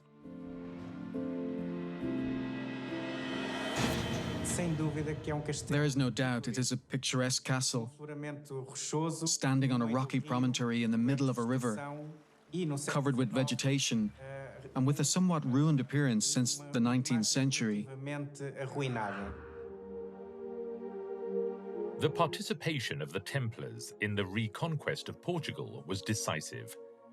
Thanks to this, they were given the so-called Tagus Line, consisting of a series of fortifications on the banks of this great river, which served as a barrier to defend the capital of the period, Coimbra.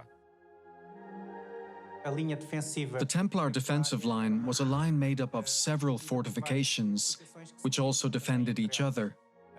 A territory could not be conquered by leaving behind an untaken fortification, because the invading army could be attacked from the rear. So there was a set of fortifications that acted as a line of defense, complementing the river Tagus itself, which was the natural defense. According to legends, the Knights Templar may have used these constructions for something more than defending the nation. The design of these fortresses was entrusted to Bodiam Castle, the mysterious master of the order, whose time in charge is shrouded in both military exploits and alchemistic rituals.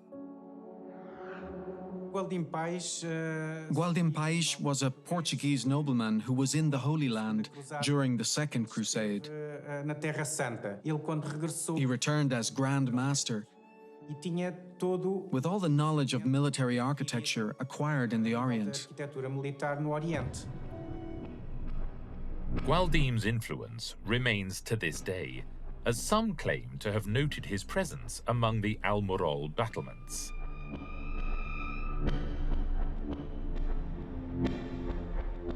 The castle is also the stage for a multitude of legends surrounding Moorish converts, from girls thrown into the void as victims of treason to romances that ended in murder.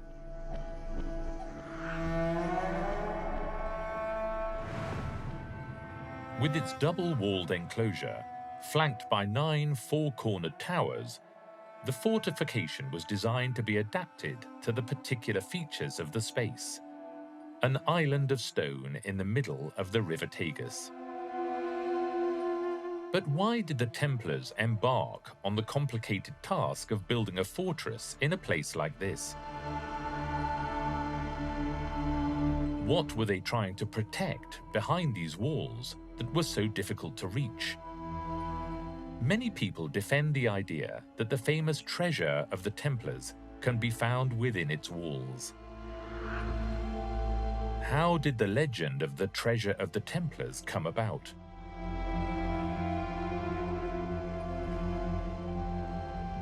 It is said that after losing Jerusalem, the Templars fled from the Sultan Saladin, laden with relics from the ancient Temple of Solomon.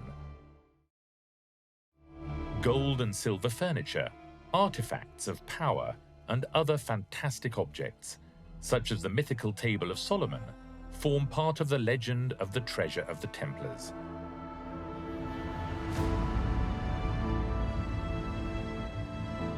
An island in the middle of the Tagus would be a perfect place to hide their booty. However, it is also said that a network of 12 kilometers of tunnels connected the castle with the outside. And these tunnels may have been where the treasure disappeared after the Templars left, although no archaeological remains have been found to certify its existence. Outside the castle, there are many, if not dozens of kilometers, which are said to lead to the castle. There are paths, but I don't know where they lead. Consequently, it is the legend that creates the existence of secret passages. Because it is an island, there has to be a tunnel to pass under the water. With or without treasure, Almirall, with its unusual location and its iconic design, will always be shrouded in the mists of the Templar myth.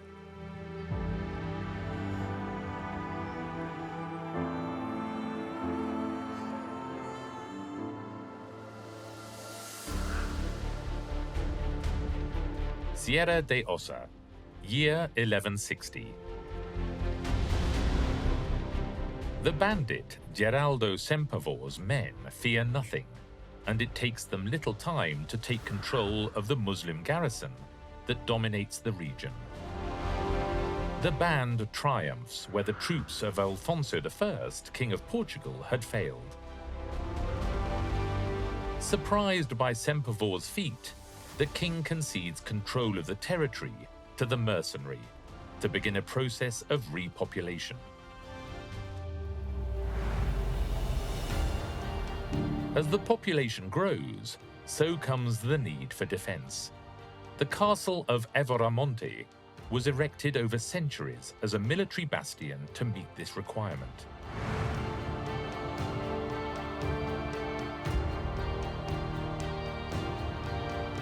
The castle that we can admire today has little to do with the fortification conquered from the Muslims in the 12th century. The current building is the result of a radical remodeling carried out in the 16th century, which adapted the castle to the new pyroballistics of the period, using modern artillery and cannons. The 1531 earthquake caused the keep to collapse. It was thanks to this collapse that this castle palace was built. And so the Duke of Braganza, the lord who was in charge of Evora-Monte, built a palace, a stately home inspired by the houses in Italy, and gave it the appearance it has today, with its rounded turrets.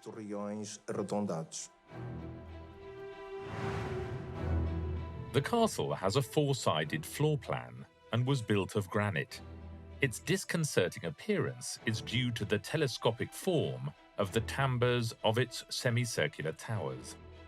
Each of the towers occupies a different point of the compass, so that its archers could cover all possible angles. Hence its military effectiveness. The castle palace of Evora-Monte also had defensive features.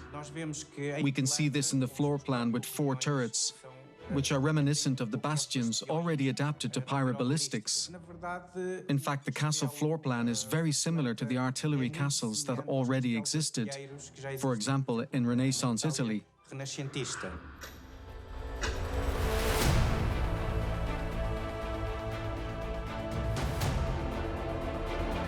A notable feature of the castle facade are knot-shaped decorative elements, which give it a particular personality. These knots represent the House of Braganza, one of Portugal's most illustrious families, and symbolize its loyalty to the crown. This branch of the Braganza family are direct descendants of King John I of Portugal, whose bastard son married Dona Beatriz, the daughter of the Constable of Portugal, Nuno Álvares Pereira. It was the most powerful family in Portugal.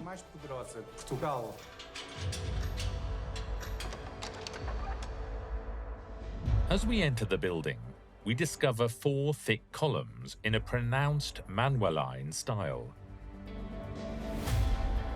They alone support the 9 Gothic vaults that form the first-floor ceilings. The elegance of these rooms contrasts with the austerity of the facade, confirming the subsequent palatial nature of the building. If Geraldo Semperfor were to look up from beyond the grave, he would be surprised at the transformation of a spot which saw so much blood spilt. Geraldo Geraldes, better known as Geraldo Semperfor or Geraldo the Fearless, led a band of mercenaries whose exploits have gone down in legend. In fact, Geraldo Semperfor was a bandit who lived in the mountains with an army of guerrillas who were also outlaws. He is a Portuguese Robin Hood, a soldier of fortune. There is no man more like Robin Hood than him. The quantity of corpses that Semperfor's skirmishes left behind filled the cemeteries of a large part of the region. Centuries later, the sum of these and so many other remains led to the territory's cemeteries becoming overpopulated. To solve this problem, there was no other solution than to resort to exhumation.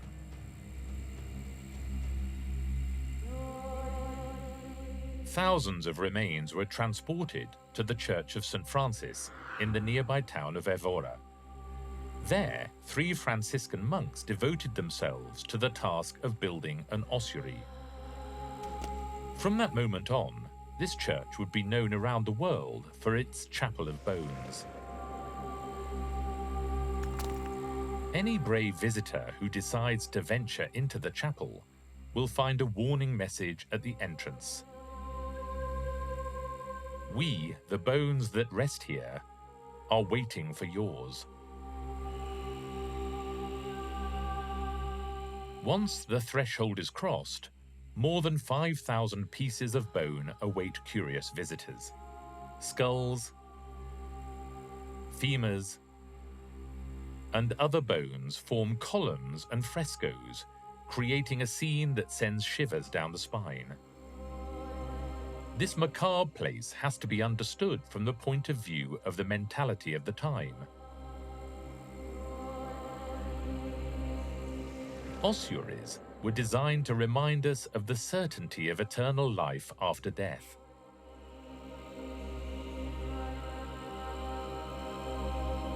Furthermore, if an individual's remains were laid to rest here, it ensured that they were closer to God. The Chapel of Bones is a startling reminder of the ephemeral nature of life, but it also forms part of the darkest legend of a region one with blood and fire, as devoted to God as it was proud of its own history.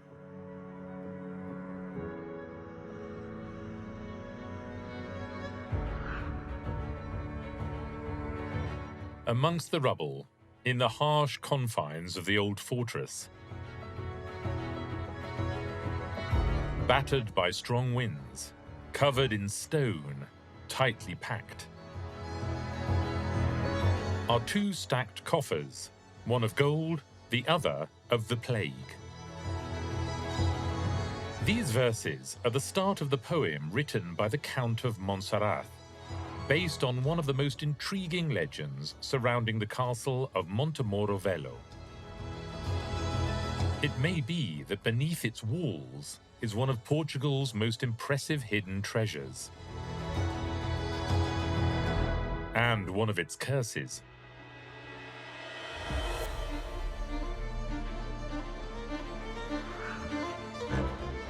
"25 kilometers from Coimbra, the ruins of the castle of Montemoro Velho stand as vestiges of a life spent being passed from hand to hand. Muslims and Christians were involved in a continuous struggle for these lands and dominated the region by periods.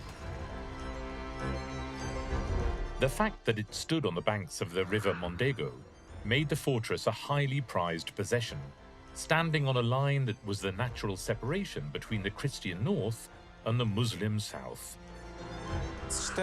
Being in the highly disputed area of Extremadura, it changed hands several times between Christians and Muslims.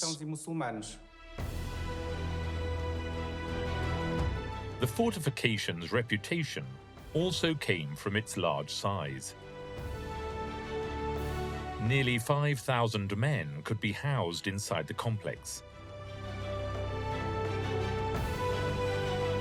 It is no surprise that the terrain should give off such a startling sensation, given that it is replete with the ghosts of many centuries wandering its crumbling walls.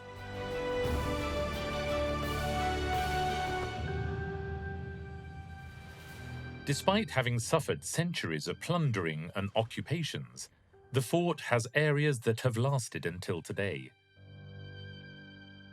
Protected inside the castle walls, we can still enjoy the church of Santa Maria de Alcazova, a building renovated in the 16th century.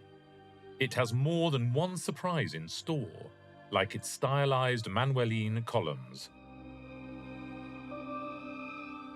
But what really catch the eye are its altarpieces and Romanesque sculptures, silent witnesses of the place's history.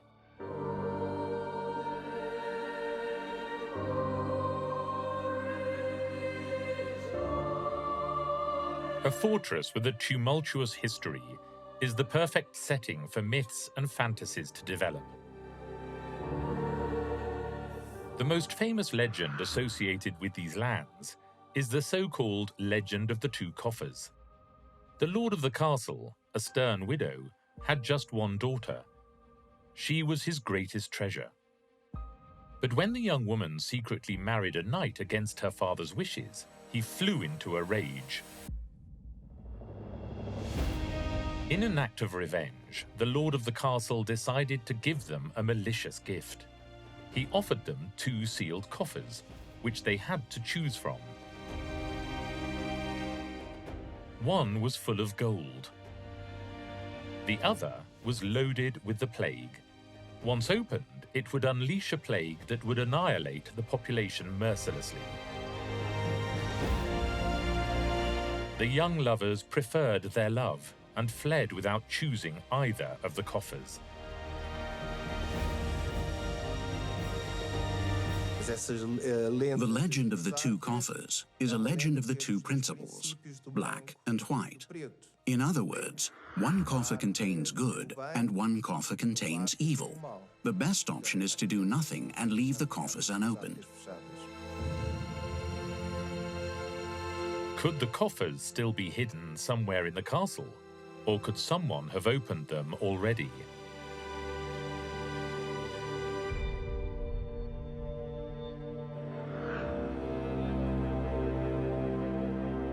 Rising above the Sierra de San Mamés mountain range is a fortress that is so high that, as the local residents are wont to claim, you can see the backs of the birds flying below. This is why the castle of Marvao is also known as the Eagle's Nest. José Saramago, the winner of the Nobel Prize for Literature, went as far as to say, "From Marvao you can see the whole of the earth." Indeed, nobody can doubt the panoramic view enjoyed by these lands.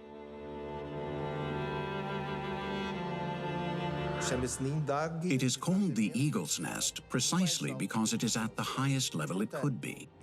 And only eagles can reach this high, no matter how hard you try. Its unique location, together with the sheer rock that supports it, and the legend that protects it, gives the castle of Marvao the reputation of being Portugal's most unconquerable fortress.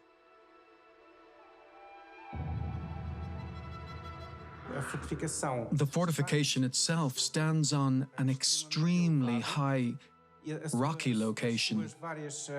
Its various lines of defense have evolved considerably, and the bastions in the last line of defense make this fortification almost impregnable.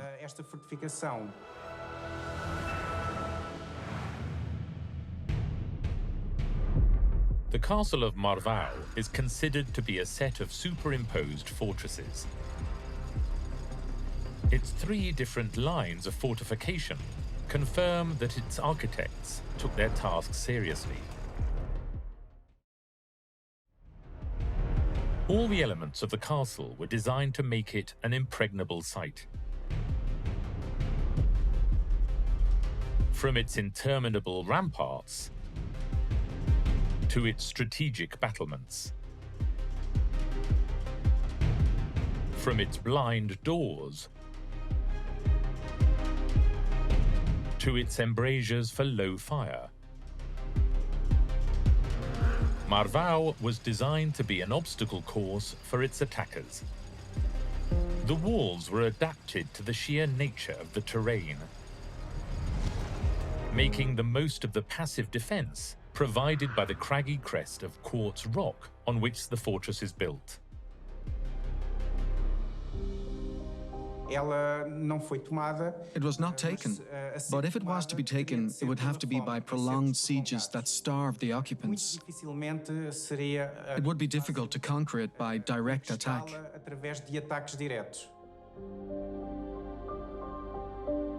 Marvao, it is claimed, was able to withstand a year-long siege. The water tank that can still be seen in the castle is one of the reasons supporting such a claim. This enormous 10-meter-high cistern could supply the hamlet for months. Water cisterns were a feature of the great majority of castles. They were a central and fundamental element. In case of siege, water was a permanent necessity. The inhabitants of Marvao maintain that the hamlet has lasted so long because of the protection of its patron, Nossa Senhora da Estrela, Our Lady of the Star. It is said that she defends anyone who lives within its walls. There is a story that in wartime, 2 Spanish soldiers crept up close to the fortress in search of an entrance to attack it.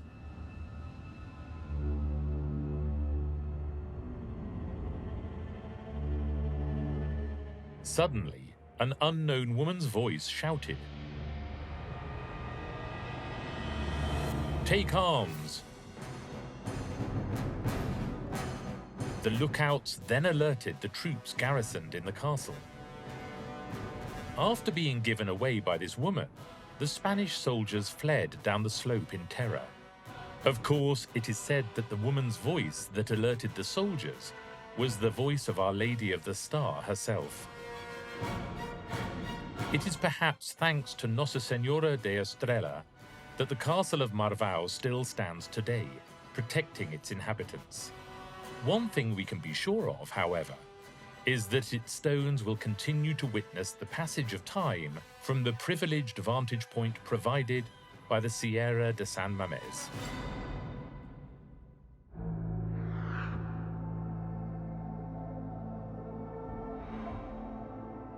Feats of war and political intrigues are characteristic elements of all fortresses. But castles are also notable as being the backdrop for famous romances. What turns a fortress into the perfect stage for stories of lovesickness?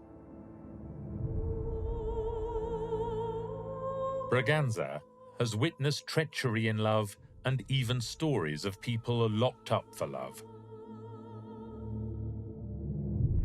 The adultery committed by the nobleman Fernão Mendes, which led his wife Dona Sancha to take refuge in the castle, are well known.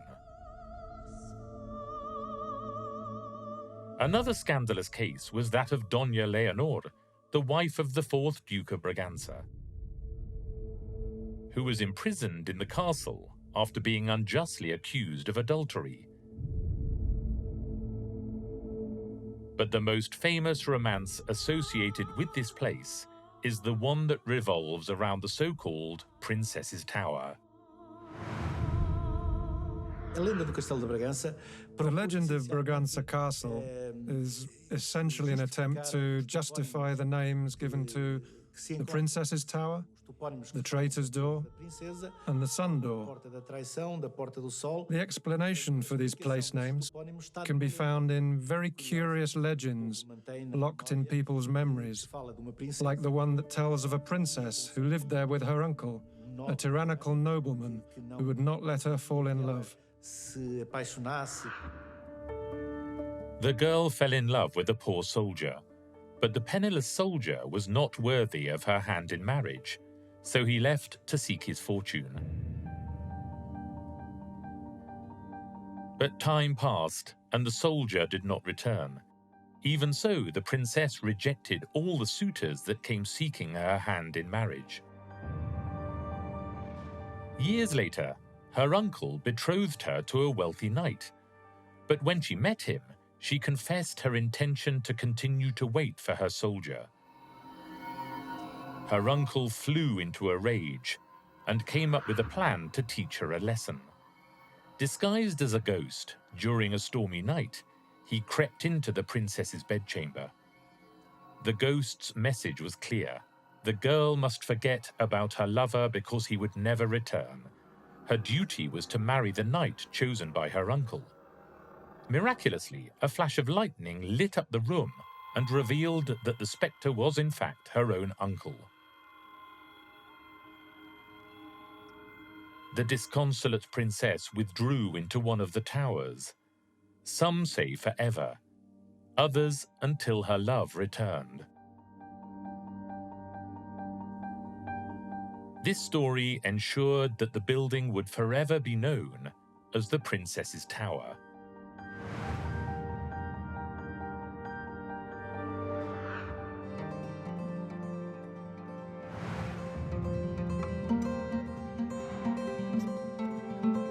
This fortress, with its sturdy walls and robust design, represents the virtues of the Portuguese people.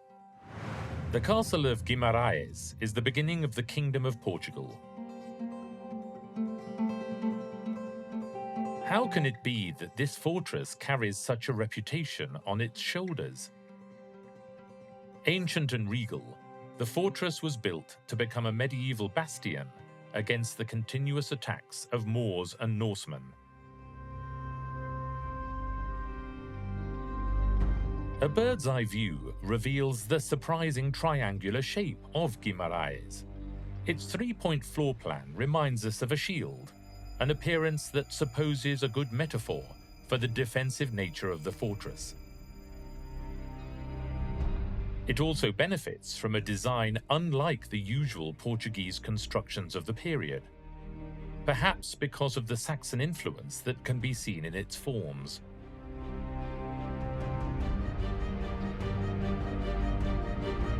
With its solid granite walls, Guimarães resisted attacks for centuries, despite its relatively small size. It measures just 50 meters long by 30 meters wide. The castle was built with an imposing appearance, made to look much bigger than it actually is. This castle symbolizes the Portuguese people. Small but tough.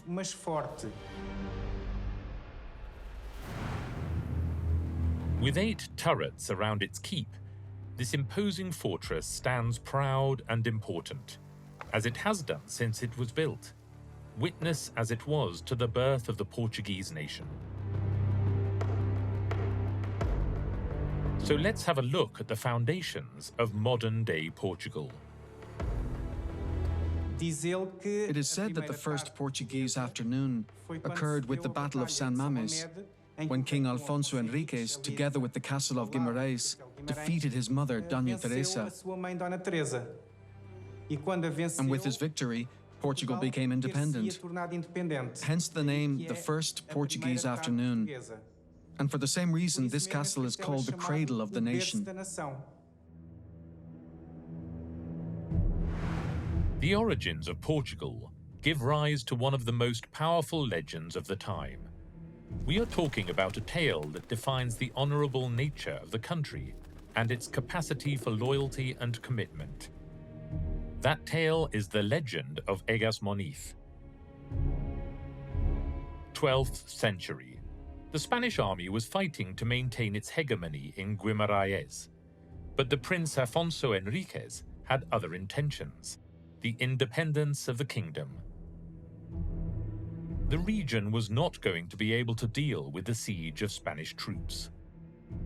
Having withstood so many days of siege, and when survival had become impossible, Egas Moniz donned a disguise and left the castle clandestinely to meet the Spanish King of Castile and ask him to call off the siege because the prince would accept servitude. However, Henriques, the Portuguese prince, went back on Moniz's promise. He refused to submit to the Spanish king and continued with his plans. This meant that Moniz's honor was called into question. In fact, Alfonso Henriques intended to become independent and continue on with his own country. And when Egas Moniz saw that his word of honor, which was very important in that period, was not being met, he went off to present himself to the King of Leon.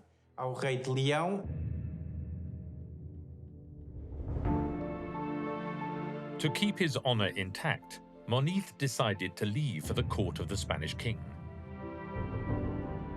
He did away with his noble attire, dressed in rags, and traveled to Toledo.